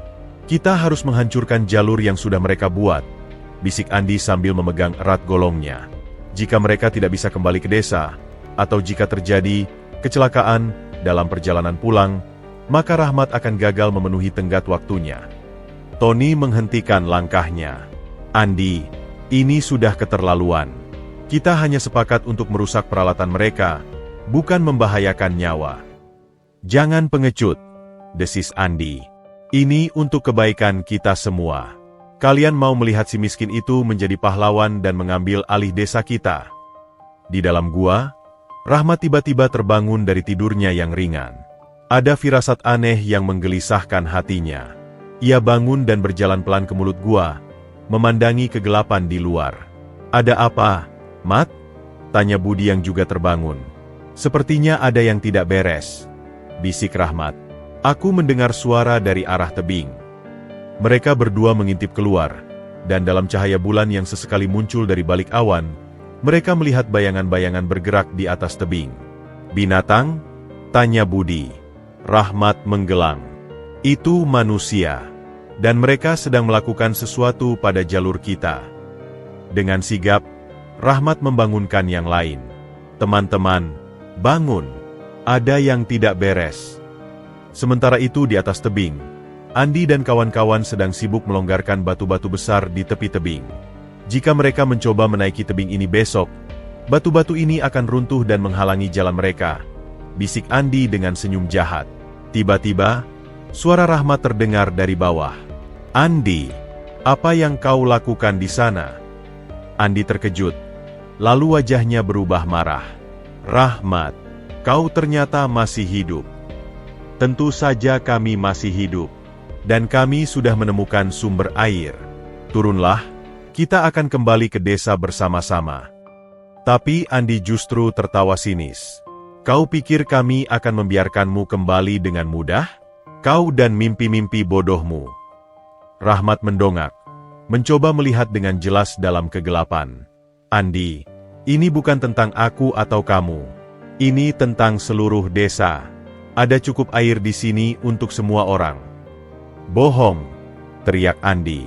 Kau hanya ingin menjadi pahlawan palsu. Budi yang berdiri di samping Rahmat mencoba menenangkan situasi. Andi, dengarkan. Kami benar-benar menemukan mata air besar. Airnya jernih dan melimpah. Tapi Andi sudah terlalu jauh terbawa emosi. Dengan gerakan cepat, ia mendorong sebuah batu besar ke arah suara mereka. Batu itu jatuh dengan suara gemuruh, menghantam tebing dan memantul ke arah mulut gua. Lari! Teriak Rahmat.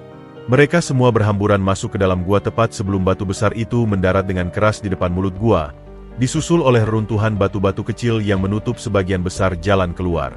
Dalam kegelapan, mereka hanya bisa mendengar suara Andi tertawa dari atas. Nikmati ketenaranmu, Rahmat, tapi kau tidak akan pernah kembali ke desa. Suara langkah kaki kemudian menjauh, meninggalkan mereka terjebak dalam gua dengan jalan keluar yang hampir tertutup sepenuhnya. Kita terjebak, teriak Hendra panik. Kita akan mati di sini. Rahmat dengan cepat menyalakan obor dan memeriksa kerusakan. Tenang. Jalan keluar tidak sepenuhnya tertutup. Masih ada celah yang bisa kita gunakan. Tapi celah itu terlalu kecil untuk dilewati orang dewasa. Mereka perlu waktu berjam-jam untuk membersihkan reruntuhan. Kenapa Andi melakukan ini? Tanya Joko dengan suara bergetar. Apa salah kita?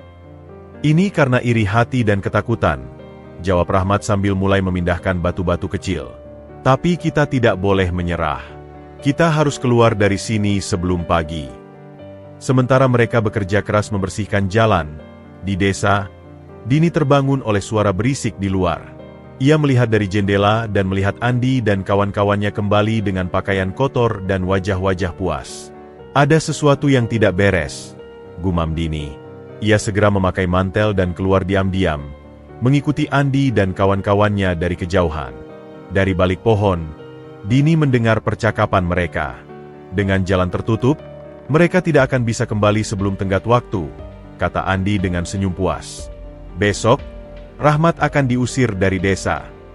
Dini menahan napas, jantungnya berdebar kencang. Ia harus melakukan sesuatu. Tapi apa? Jika ia melaporkan pada ayahnya, tidak ada bukti. Dan jika ia pergi sendiri ke bukit, itu terlalu berbahaya. Akhirnya, dengan tekad bulat, Dini memutuskan untuk mencari Pak Jono, petani tua yang dulu mendukung Rahmat. Mungkin hanya dialah yang mau membantu. Sementara itu di dalam gua, setelah bekerja keras selama beberapa jam, mereka akhirnya berhasil membuka celah yang cukup besar untuk keluar. Kita berhasil, seru Anton gembira. Tapi Rahmat memandang langit yang mulai terang di timur. Kita tidak punya waktu lagi. Kita harus segera kembali ke desa sebelum matahari terbit sepenuhnya. Mereka berenam keluar dari gua dengan tubuh lelah dan penuh kotoran. Namun semangat mereka tidak pudar. Sumber air telah ditemukan. Meski pengkhianatan telah mencoba menggagalkan mereka, perjalanan pulang akan menjadi perlombaan melawan waktu. Dan bagi Rahmat, ini bukan lagi sekadar membuktikan teorinya, tetapi membuktikan bahwa kebenaran dan ketulusan akan selalu mengalahkan kejahatan dan keiri hatian. Fajar mulai menyingsing di ufuk timur, menerangi wajah-wajah lelah yang dipenuhi debu dan keringat. Rahmat dan kelima temannya berdiri di luar gua, menatap jalur pulang yang berubah menjadi medan berlumpur setelah hujan deras semalam. Kabut pagi menyelimuti bukit, membuat visibilitas menjadi terbatas. Kita tidak mungkin sampai di desa sebelum matahari terbit sepenuhnya, keluh Hendra dengan putus asa. Jalannya terlalu licin dan berbahaya. Rahmat mengamati sekeliling dengan cermat, matanya yang tajam menangkap detail-detail yang tidak diperhatikan lainnya. Ada jalan lain. Ayahku pernah bercerita tentang jalur rahasia yang digunakan para pemburu zaman dulu. Budi menarik napas dalam. Rahmat, kita sudah kelelahan. Persediaan makanan hampir habis. Dan kita semua cedera ringan. Mungkin kita harus menerima kenyataan bahwa kita tidak akan sampai tepat waktu. Tidak, tegas Rahmat dengan suara yang membuat semua orang terkejut. Kita tidak akan menyerah. Lihat, ia menunjukkan kantong air kulit yang penuh berisi air jernih dari mata air. Ini bukan hanya tentang menepati janji. Ini tentang harapan untuk seluruh desa kita. Joko duduk di atas batu, memijat kakinya yang bengkak. Tapi bagaimana dengan Andi dan pengkhianatannya? Jika dia berani melakukan hal seperti itu, apa yang akan dia lakukan selanjutnya? Rahmat menatap keenam temannya satu persatu. Justru karena itulah kita tidak boleh menyerah. Jika kita menyerah, berarti kejahatan yang menang. Jika kita menyerah, desa kita tidak hanya kehilangan sumber air, tetapi juga kepercayaan pada kebaikan.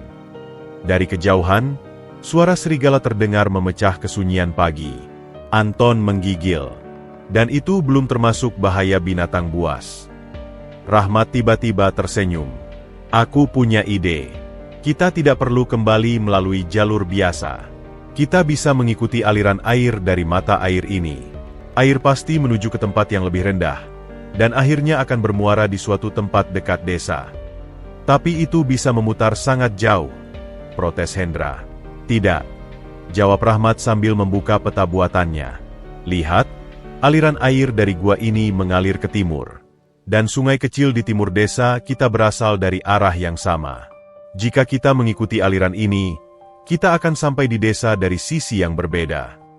Mereka memutuskan untuk mengikuti usulan Rahmat. Perjalanan menyusuri aliran air ternyata tidak mudah. Mereka harus melewati semak belukar yang lebat, melintasi bebatuan licin, dan kadang harus berenang di kolam-kolam kecil yang terbentuk di sepanjang aliran. Sementara itu, di desa, persiapan untuk pertemuan penting sudah dimulai. Warga berkumpul di balai desa sejak subuh. Wajah-wajah mereka penuh dengan antisipasi. Pak Gio duduk di kursi utamanya dengan wajah tegang. Sementara Dini berdiri di sampingnya dengan pandangan terus mengawasi jalan menuju Bukit Barat. Di mana Rahmat? Bisik Dini pada ayahnya. Seharusnya mereka sudah kembali. Pak Gio menghela napas. Mungkin dia sudah menyadari bahwa teorinya salah dan tidak berani kembali. Tidak mungkin. Ayah, Rahmat bukan pengecut. Andi dan kawan-kawannya berdiri di sisi lain balai desa dengan senyum puas. Tampaknya si pahlawan kita tidak berani menunjukkan wajahnya, kata Andi dengan suara cukup keras untuk didengar orang sekitar. Beberapa warga mulai tidak sabar. Kita tunggu sampai kapan? Teriak seorang warga. Sudah jelas dia gagal. Pak Jono, petani tua yang mendukung Rahmat, berdiri. Beri mereka kesempatan. Mungkin ada hambatan di jalan. Hambatan. Andi tertawa. Atau mungkin dia sudah lari karena malu. Suasana di balai desa mulai memanas. Perdebatan antara yang pro dan kontra Rahmat semakin keras. Sementara itu, di tengah hutan, Rahmat dan timnya menghadapi tantangan tak terduga. Aliran air yang mereka ikuti tiba-tiba menghilang ke dalam tanah. Sekarang apa? Tanya Budi dengan putus asa. Rahmat memeriksa area sekitar dengan teliti. Ini normal. Air bawah tanah kadang muncul dan menghilang. Kita harus terus berjalan ke arah timur. Tapi Hendra sudah mencapai batas kesabarannya. Aku tidak bisa lagi. Rahmat, kaki aku bengkak, perut aku lapar, dan kita jelas-jelas tersesat. Rahmat mendekati Hendra, menatapnya dengan mata penuh pengertian. Hendra, aku tahu kau lelah. Kita semua lelah. Tapi coba ingat-ingat lagi. Ibu Sari yang hampir meninggal karena kehausan, anak-anak kecil yang minum air keruh, sawah-sawah yang mati. Mereka semua bergantung pada kita. Joko tiba-tiba berseru, "Dengar! Aku mendengar suara." Mereka semua diam, menyaring pendengaran. Dari kejauhan, terdengar suara gemericik air yang semakin keras. Itu suara sungai kecil di timur desa, seru Rahmat gembira. Kita sudah dekat. Semangat mereka langsung bangkit. Dengan energi baru, Mereka mempercepat langkah menuju sumber suara. Benar saja, setelah melewati semak terakhir, mereka melihat sungai kecil yang mengalir tenang, sungai yang persis berada di pinggiran timur desa mereka. "Kita berhasil!" teriak Anton sambil memeluk Rudi. Tapi Rahmat segera mengingatkan mereka, "Kita belum sampai di balai desa. Dan melihat posisi matahari, kita mungkin terlambat." Mereka berlari secepatnya menuju balai desa, meski kaki mereka sudah lelah dan tubuh penuh luka. Setiap langkah terasa menyiksa, tapi tekad mereka tidak goyah. Saat mereka mendekati balai desa, suara kerumunan warga yang gaduh sudah terdengar. Dari kejauhan, mereka melihat Pak Gio sedang berdiri di depan warga, sepertinya akan mengumumkan sesuatu. "Cepat!" teriak Rahmat. "Kita harus menghentikannya." Tapi tubuh mereka sudah terlalu lelah untuk berlari lebih cepat. Saat mereka sampai di pinggiran kerumunan warga, Pak Gio sudah mulai berbicara. Karena Rahmat dan timnya tidak kembali sesuai janji, maka... "Tunggu!" teriak Rahmat sekuat tenaga. Semua kepala menoleh ke arah mereka. Kerumunan warga membuka jalan, memperlihatkan 6 pemuda yang compang-camping, berlumpur, dan hampir tidak bisa berdiri tegak karena kelelahan. Dini langsung berlari mendekati mereka. "Rahmat, kalian baik-baik saja?" Rahmat mengangguk. Napasnya terengah-engah. Ia mengangkat kantong air kulit yang masih penuh. "Kami berhasil. Sumber air ditemukan." Kantong air itu kemudian diedarkan di antara warga. Mereka saling berebut untuk merasakan air jernih dan segar dari mata air baru. Tapi Andi masih tidak percaya. "Ini bisa saja air dari mana saja. Bagaimana kita tahu kau benar-benar menemukan mata air?" Rahmat menarik napas dalam, lalu berbicara dengan suara lantang meski tubuhnya lelah. "Mata air itu berada di gua di balik tebing curam di Bukit Barat. Airnya mengalir deras, cukup untuk mengairi semua sawah dan memenuhi semua sumur di desa kita. Dan yang terpenting," ia menatap Andi tajam, "air itu tidak akan pernah kering, bahkan di musim kemarau panjang sekalipun." Pak Jono maju ke depan, memegang kantong air itu. Ini benar-benar air segar dari mata air. Berbeda dengan air sumur kita yang sudah keruh." Sorak-sorai mulai terdengar dari beberapa warga. Tapi Pak Gio masih berdiri diam. Wajahnya tidak menunjukkan ekspresi. "Anda terlambat, Rahmat," ucap Pak Gio akhirnya. "Matahari sudah terbit. Menurut perjanjian, Anda gagal." Dini berteriak, "Ayah, tidak. Lihat kondisi mereka. Mereka jelas-jelas melalui perjalanan yang sangat sulit." "Perjanjian adalah perjanjian," kata Pak Gio dengan keras. Tiba-tiba, Budi maju ke depan. "Bukan Rahmat yang gagal, Pak. Kami semua yang gagal. Tapi bukan karena tidak bisa menemukan sumber air, melainkan karena kami dihambat oleh..." Ia menatap Andi, "oleh orang yang tidak ingin desa kita maju."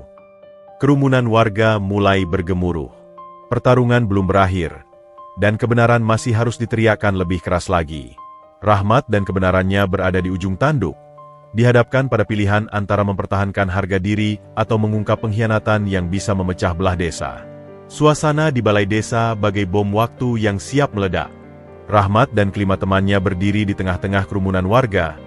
Tubuh mereka masih berlumpur dan penuh luka-luka sebagai bukti perjuangan mereka.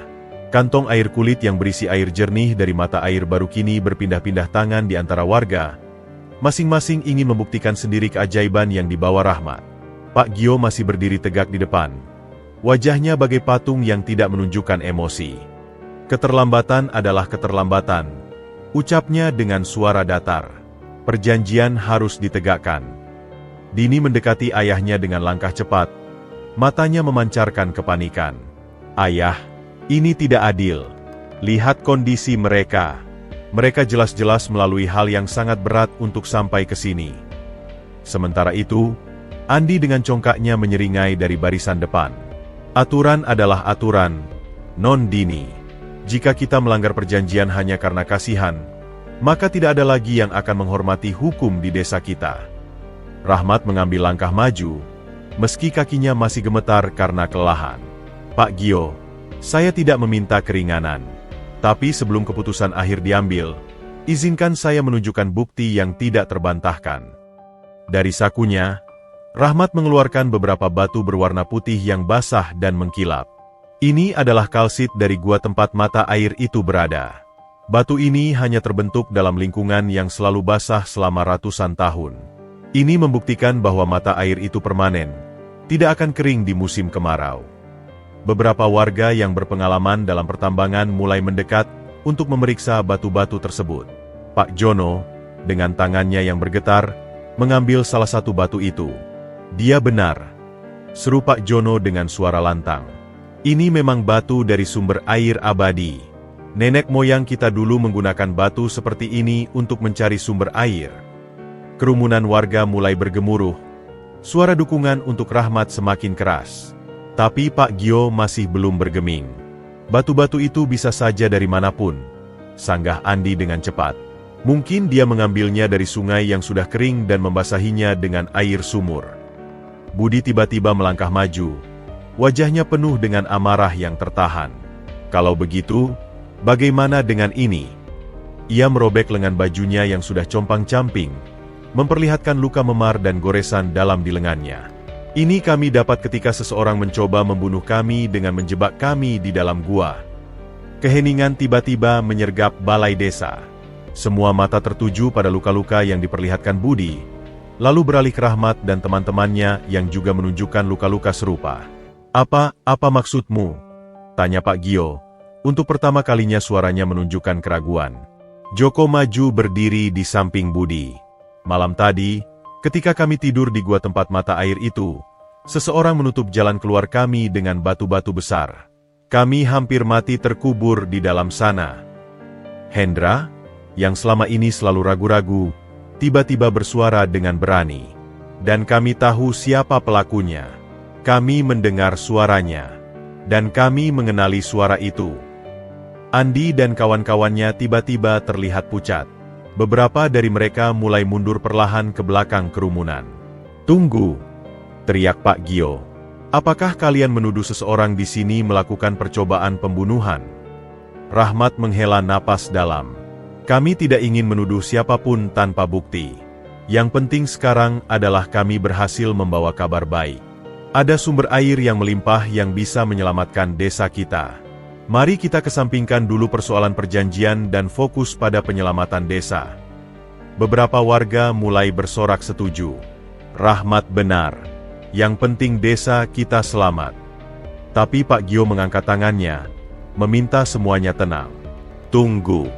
Jika benar ada percobaan pembunuhan, ini adalah masalah serius.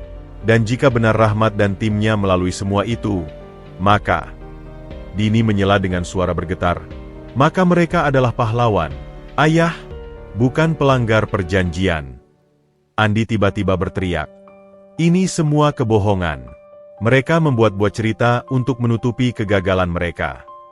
Tapi tiba-tiba, dari kerumunan wanita, Ibu Sari, wanita tua yang sempat pingsan karena dehidrasi, maju ke depan dengan langkah tertatih-tatih.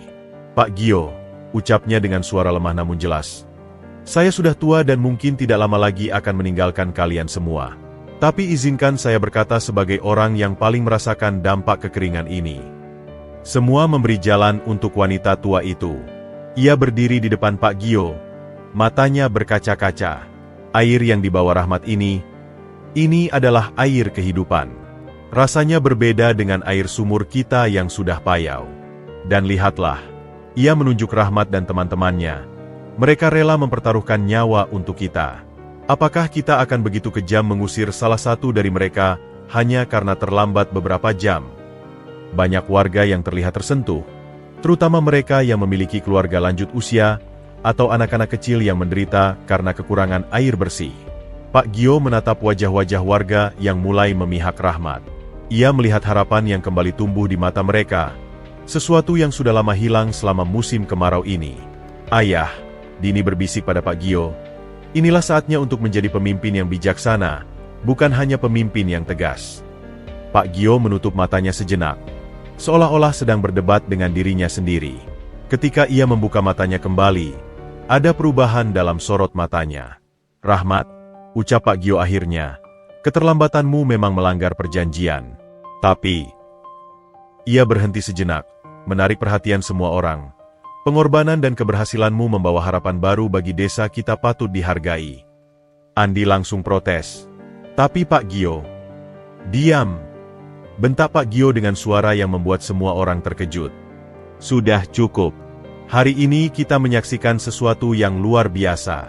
6 pemuda rela mempertaruhkan nyawa untuk desa kita. Dan mereka berhasil. Sorak-sorai mulai terdengar, tapi Pak Gio kembali meminta tenang.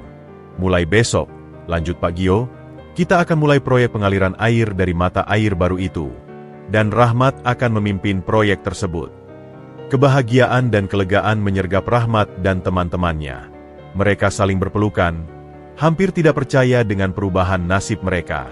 Tapi di balik sorak-sorai kegembiraan, Andi dan kawan-kawannya berdiri dengan wajah muram. Mata Andi memancarkan kebencian yang semakin dalam. Kekalahannya hari ini bukan akhir, melainkan awal dari permusuhan yang akan semakin sengit. Sementara Rahmat menikmati kemenangannya, ia tidak menyadari bahwa musuh-musuhnya sedang merencanakan sesuatu yang lebih berbahaya. Pertempuran untuk air mungkin sudah dimenangkan, tapi pertempuran untuk hati dan pikiran warga desa baru saja dimulai. Dan yang paling tidak disadari Rahmat, kemenangannya hari ini telah membuatnya menjadi target yang lebih besar, dan ancaman terhadap hubungannya dengan Dini semakin nyata. Matahari pagi menyinari desa dengan cahaya yang seolah membawa harapan baru. Proyek pengaliran air dari mata air di Bukit Barat telah berjalan 3 hari. Puluhan warga dengan sukarela bergantian membantu membangun saluran air sederhana menggunakan bambu dan pipa paralon bekas yang disumbangkan dari desa tetangga. Suara gemericik air yang mulai mengalir ke persawahan menciptakan semangat baru di antara warga. Rahmat berdiri di tengah sawah yang mulai hijau kembali, mengawasi pekerjaan dengan penuh perhatian. Tangannya yang terampil memperbaiki sebuah bagian pipa yang bocor. Perlahan-lahan, pesannya pada sekelompok warga yang sedang memasang pipa, kita harus pastikan setiap sambungan rapat. Air adalah emas bagi kita sekarang. Dari kejauhan, Dini mengamati Rahmat dengan senyum kecil. Sejak pagi, ia telah membantu mengatur distribusi air dan membagikan makanan untuk para pekerja. Setiap kali pandangan mereka bertemu, ada kehangatan yang tak terucapkan yang mengalir di antara mereka. "Non Dini," sapa Rahmat ketika Dini mendekat membawakan segelas air. "Terima kasih." "Kau yang patut diberi terima kasih, Rahmat," jawab Dini sambil menatap sawah yang mulai hidup kembali. "Lihat ini, semua berkat usahamu." Mereka berdiri berdampingan sebentar, menikmati pemandangan perubahan yang terjadi. Tapi momen tenang itu tidak luput dari pengawasan Andi yang dari balik pohon besar, mengamati mereka dengan mata penuh kebencian. "Bersenang-senanglah selagi bisa," gumam Andi sambil memutar balik dan berjalan meninggalkan tempat itu. Sore harinya, ketika para pekerja beristirahat, Rahmat dan Dini duduk di bawah pohon rindang dekat balai desa.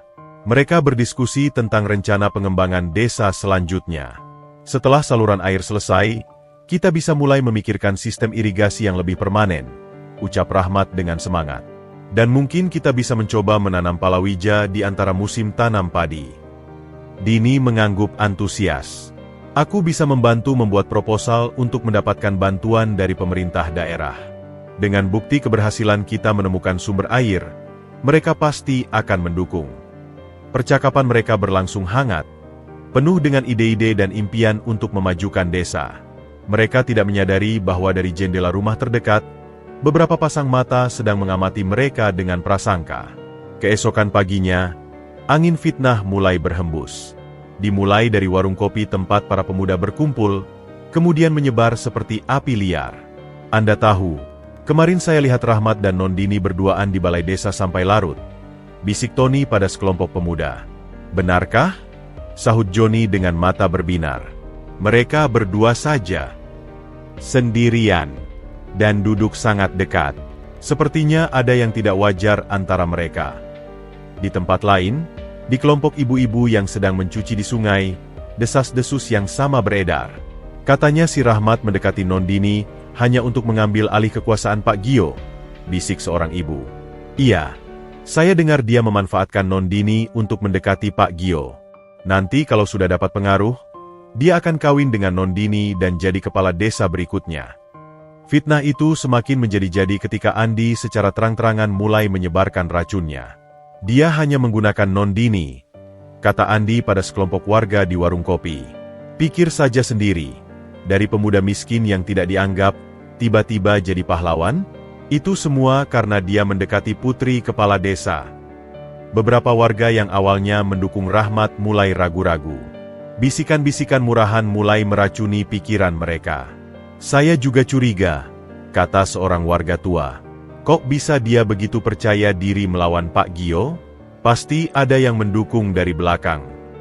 Dan non-Dini selalu membelanya, tambah warga lain. Mungkin memang ada hubungan khusus. Pada hari ketiga, fitnah itu akhirnya sampai ke telinga Pak Gio. Istrinya yang sudah meninggal memang berasal dari keluarga terpandang.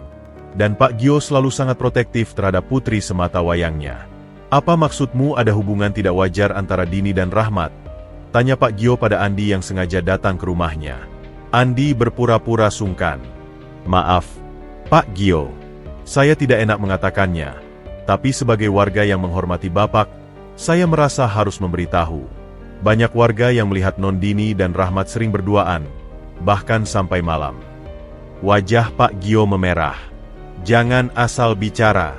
Dini anak yang baik. Tapi buktinya ada, Pak. Sahut Andi dengan licik. Kemarin sore mereka berdua saja di balai desa sampai hampir maghrib.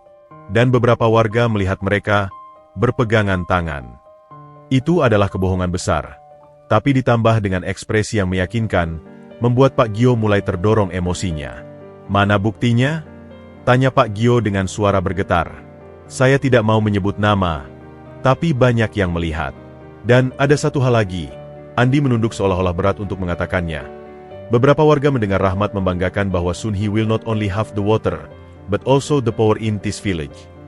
Pak Gio berdiri dengan gemetar. Cukup. Keluar dari sini. Setelah Andi pergi, Pak Gio memanggil Dini yang sedang menyiapkan makan malam. Dini, apa benar kau sering berduaan dengan Rahmat? Tanya Pak Gio dengan suara tegang. Dini terkejut. Ayah, kami hanya berdiskusi tentang perkembangan proyek air. Sampai larut malam, sampai warga bergosip. Gosip? Apa maksud ayah? Pak Gio menghela napas dalam. Ayah melarangmu bertemu dengan Rahmat di luar kegiatan resmi desa. Kau adalah putri kepala desa. Ingat itu. Ayah, itu tidak adil. Rahmat adalah orang baik yang telah berjasa untuk desa kita. Jasa? Bentak Pak Gio. Atau rencana? Ayah dengar dia berencana mengambil alih kekuasaan di desa ini melalui kamu. Dini tercengang. Siapa yang berkata begitu? Itu tidak benar. Seluruh desa membicarakannya. Kau mau mempermalukan ayah. Pertengkaran mereka berlangsung sengit. Dini mencoba membela Rahmat. Tapi setiap pembelaannya justru membuat Pak Gio semakin yakin bahwa ada hubungan khusus di antara mereka. Keesokan harinya, ketika Rahmat datang ke rumah Pak Gio untuk melaporkan perkembangan proyek, ia disambut dengan kemarahan. Kau, Rahmat, hardik Pak Gio dari beranda rumahnya. Ayah tahu rencanamu. Kau pikir dengan mendekati putriku, kau bisa mengambil alih desa ini? Rahmat tertegun. Pak Gio, saya tidak mengerti. Jangan pura-pura bodoh. Kau mendekati Dini hanya untuk ambisi pribadi. Kau mau jadi kepala desa berikutnya? Ya. Tidak, Pak. Saya hanya pergi dari sini. Dan jangan pernah lagi mendekati Dini. Jika kau langgar, tidak hanya kau akan diusir dari desa, tapi kau akan kuhadapi dengan cara yang tidak menyenangkan. Dini yang mendengar teriakan ayahnya bergegas keluar. Ayah, tidak. Rahmat tidak bersalah. Diam. Dini, masuk ke dalam. Rahmat berdiri diam sejenak, memandangi Dini yang wajahnya dipenuhi air mata, lalu pada Pak Gio yang masih merah karena marah. Ia mengerti bahwa ada sesuatu yang sangat salah terjadi. Dengan segala hormat, Pak Gio, ucap Rahmat dengan tenang meski hancur di dalam. Saya akan pergi. Tapi izinkan saya mengatakan bahwa semua yang Bapak dengar tentang saya adalah tidak benar.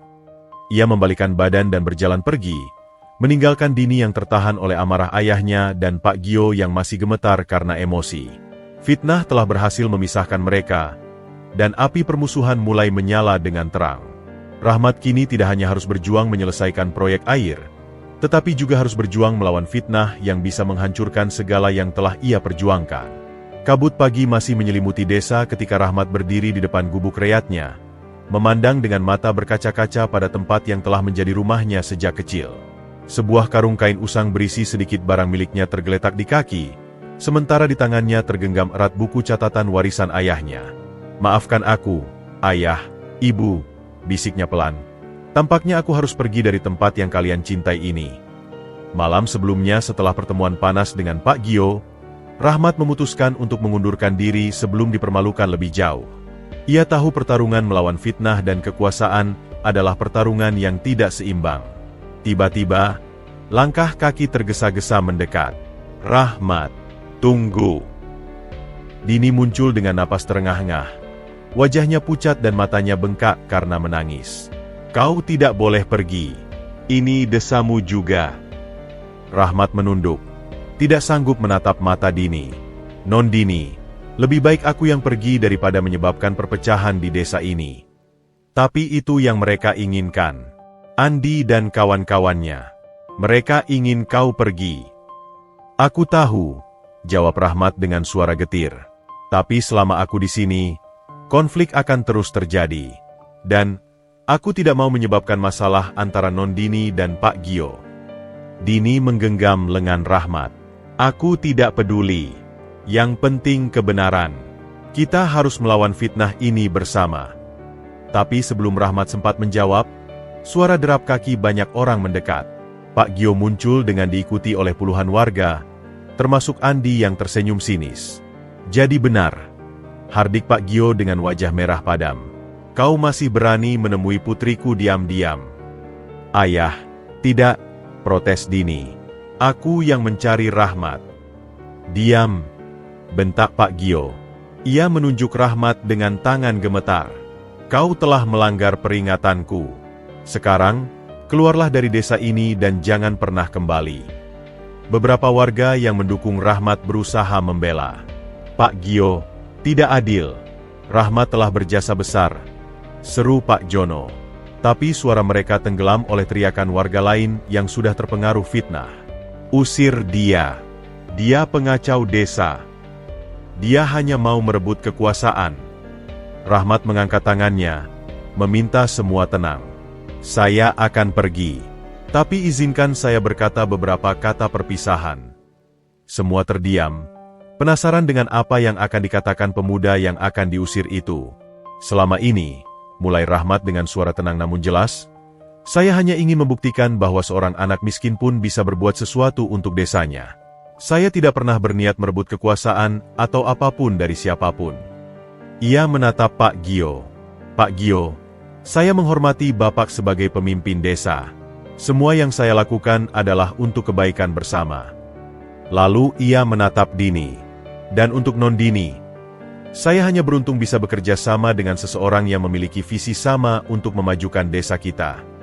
Terakhir, ia menatap kerumunan warga. "Untuk kalian semua, tolong jaga sumber air yang kita temukan bersama. Teruskan proyek saluran air. Itu adalah warisan untuk anak cucu kita." Dini menangis terseduh-seduh. "Jangan pergi, Rahmat. Kita butuh kamu di sini." Tapi Pak Gio sudah tidak bisa dibendung. "Pergi sekarang, atau kau akan kusuruh orang mengusirmu dengan paksa." Rahmat mengangguk pelan. Ia mengambil karungnya dan mulai berjalan menuju jalan keluar desa. Setiap langkah terasa berat. Setiap pandangan pada wajah-wajah yang dulu ia tolong kini terasa seperti pisau yang menancap di hatinya. Beberapa warga yang masih berpikiran jernih menunduk malu, tidak sanggup menatapnya. Beberapa lainnya bahkan menutup pintu rumah mereka, seolah takut terkotori oleh kepergiannya. Saat melewati sawah yang mulai hijau berkat air yang ia temukan, Rahmat berhenti sejenak. Air matanya akhirnya tumpah. "Selamat tinggal, desaku," bisiknya. Tiba-tiba, Budi, Joko, Anton, Rudi, dan Hendra berlari mendekat. "Kami ikut denganmu, Rahmat," seru Budi. Rahmat menggeleng. Tidak, kalian harus tetap di sini. Jaga keluarga kalian, lanjutkan proyek air. Aku akan baik-baik saja. Hendra yang dulu selalu ragu-ragu kini memeluk Rahmat erat. Maafkan aku, teman. Maafkan semua keraguanku. Mari kita biarkan dia pergi, teriak Andi dari kejauhan. Desa ini akan damai tanpa kehadirannya. Rahmat tidak membalas. Ia melanjutkan perjalanan, meninggalkan segala kenangan dan impiannya di desa itu. Di pundaknya, hanya ada karung berisi beberapa helai pakaian dan buku catatan warisan ayahnya. Dini yang ditahan oleh beberapa wanita desa, hanya bisa menangis histeris. Ini salah.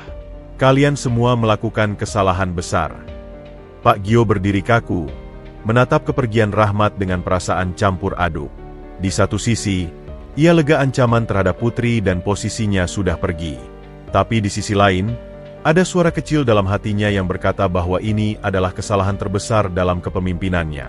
Saat Rahmat menghilang di ujung jalan, desa kembali sunyi. Tapi sunyi kali ini berbeda. Sunyi yang dipenuhi penyesalan, sunyi yang menyisakan luka, dan sunyi yang menandai hilangnya seorang pemuda yang meski miskin, memiliki hati yang paling mulia di antara mereka semua.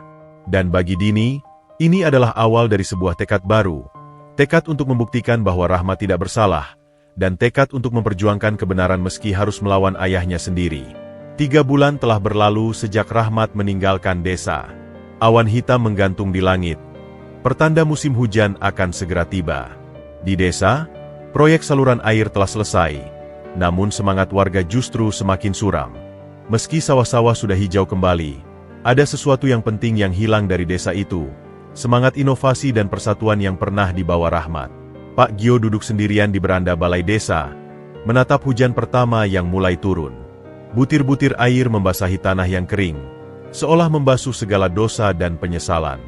Wajahnya yang dulu tegar kini tampak keriput dan penuh beban. Dini masih tidak mau bicara denganku, gumamnya pada Pak Jono yang duduk di sampingnya. Sudah sebulan sejak dia pindah ke rumah saudaramu di kota, Pak.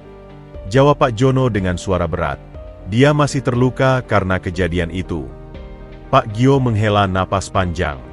Aku mungkin melakukan kesalahan. Tidak mungkin, Pak. Pasti, balas Pak Jono. Tapi masih ada waktu untuk memperbaiki. Sementara itu, di rumah Andi, suasana justru semakin mencekam. Ayah Andi, Pak Darmo, berdiri dengan wajah marah mematung di hadapan anaknya. Apa yang kau lakukan, hardik Pak Darmo? Selama 3 bulan ini, aku perhatikan sikapmu. Kau tidak pernah membantu proyek air, selalu menghasut warga, dan sekarang aku tahu kebenarannya. Andi terduduk lesu di kursi, wajahnya pucat. Ayah, saya. Diam, bentak Pak Darmo. Aku baru saja berbicara dengan Tony yang merasa tidak tahan lagi dengan beban dosanya. Dia mengaku segalanya. Tentang bagaimana kau menyabotase pekerjaan Rahmat, tentang fitnah yang kau sebarkan, bahkan tentang percobaan pembunuhan di gua. Air mata mulai mengalir di pipi Andi. Saya hanya iri, ayah. Dia yang miskin dan hina tiba-tiba jadi pahlawan, sementara saya. Sementara kau? Potong Pak Darmo dengan suara getir. Kau anak kepala kelompok tani, tapi kau gunakan posisimu untuk kejahatan. Kau mau menghancurkan desa kita sendiri hanya karena iri hati. Di saat yang sama, di balai desa, sekelompok warga yang dipimpin oleh Budi dan kawan-kawan berkumpul dengan wajah-wajah penuh tekad. Kita tidak bisa terus seperti ini, ucap Budi. Kita harus cari Rahmat dan minta dia kembali. Tapi bagaimana? Tanya Joko. Kita tidak tahu dia di mana. Kita tahu, sahut Hendra. Saya diam-diam selalu mengirim surat padanya melalui desa tetangga. Dia sekarang tinggal di kota kecamatan, bekerja sebagai kuli bangunan. Mata semua orang berbinar. Kita harus jemput dia, seru Anton. Tapi sebelum mereka sempat beraksi, teriakan dari luar membuat mereka semua terkejut. Pak Gio! Pak Gio! Bencana! Seorang warga berlari dengan napas terengah-engah. Bendungan kecil yang kita buat di Bukit Barat mau jebol. Hujan deras membuat air meluap. Jika jebol, semua sawah dan rumah di bawahnya akan tergenang.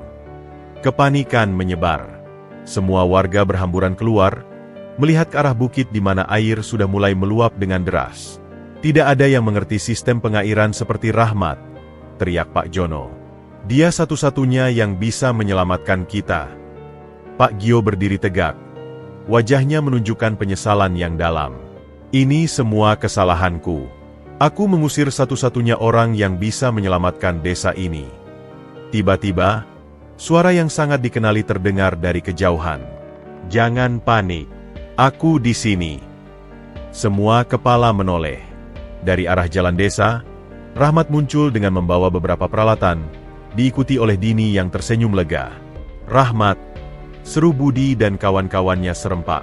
Pak Gio tertegun, tidak percaya dengan apa yang dilihatnya. Dini, Rahmat. Rahmat langsung mengambil alih kendali. Budi, kumpulkan semua karung pasir. Joko, ambil papan dan paku. Anton, bawa semua tali yang ada. Cepat. Dengan efisien, Rahmat mengorganisir warga. Ia memimpin mereka ke bukit, menuju bendungan yang hampir jebol. Bagaimana kau bisa tahu? Tanya Pak Gio pada Rahmat sambil mereka berjalan cepat. Dini yang menemui saya seminggu yang lalu. Jawab Rahmat singkat. Dia memperingatkan bahwa sistem pengairan yang kita buat dulu tidak cukup kuat untuk menahan hujan deras. Di bukit, situasi sangat kritis. Air sudah mulai meluber di beberapa tempat, dan bendungan bambu mulai retak. Dengarkan saya, teriak Rahmat. Kita tidak perlu memperkuat bendungannya. Kita harus buat jalur pembuangan darurat di sisi sini. Dengan petunjuk Rahmat, semua warga bekerja sama. Mereka menggali parit darurat, memperkuat struktur yang ada, dan mengalihkan aliran air. Beberapa jam mereka bekerja keras di bawah hujan deras, dipimpin oleh Rahmat yang tidak kenal lelah. Akhirnya, ketika malam tiba, krisis berhasil diatasi. Bendungan aman, dan air mengalir dengan terkendali. Di balai desa yang basah, semua warga berkumpul dengan wajah lega. Pak Gio berdiri di depan mereka, tapi kali ini dengan sikap yang sangat berbeda. Wargaku, ucap Pak Gio dengan suara bergetar. Hari ini kita hampir kehilangan segalanya karena kesombongan dan kebodohanku. Semua terdiam, mendengarkan dengan seksama.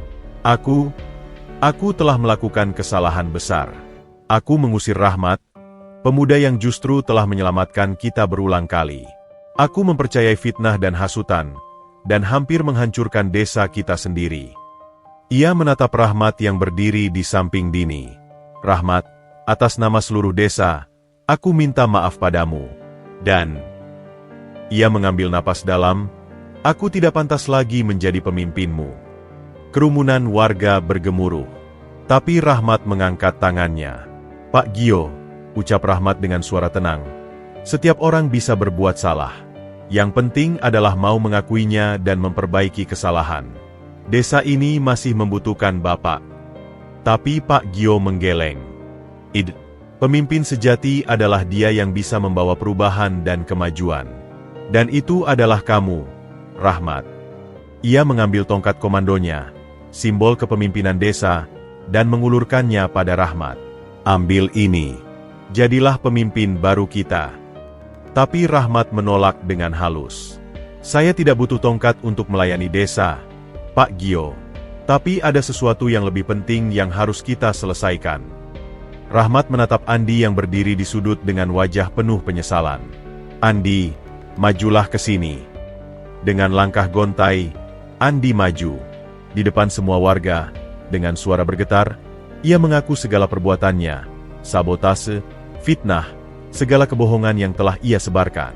Setelah pengakuan itu, Rahmat berbicara pada semua warga. Kita semua pernah berbuat salah. Yang penting adalah kita belajar darinya. Mari kita maafkan Andi, seperti kalian telah memaafkan kesalahanku yang dulu. Pak Gio tersenyum untuk pertama kalinya dalam 3 bulan. Rahmat, ada satu hal lagi. Ia memegang tangan Dini. Aku tahu hubungan kalian selama ini murni dan tulus. Jika kau bersedia, aku dengan senang hati merestui hubungan kalian. Sorak-sorai menggema di balai desa. Rahmat dan Dini tersenyum bahagia. Tangan mereka terkatup. Tapi ada syaratnya. Lanjut Pak Gio dengan mata berbinar. Kau harus bersedia menjadi wakil kepala desa dan memimpin pembangunan desa kita ke arah yang lebih baik. Rahmat melihat ke sekeliling. Pada wajah-wajah warga yang penuh harap dan percaya. Ia melihat Dini yang matanya bersinar bangga. Ia melihat masa depan desanya yang cerah. Dengan senang hati, Pak Gio, jawab Rahmat akhirnya.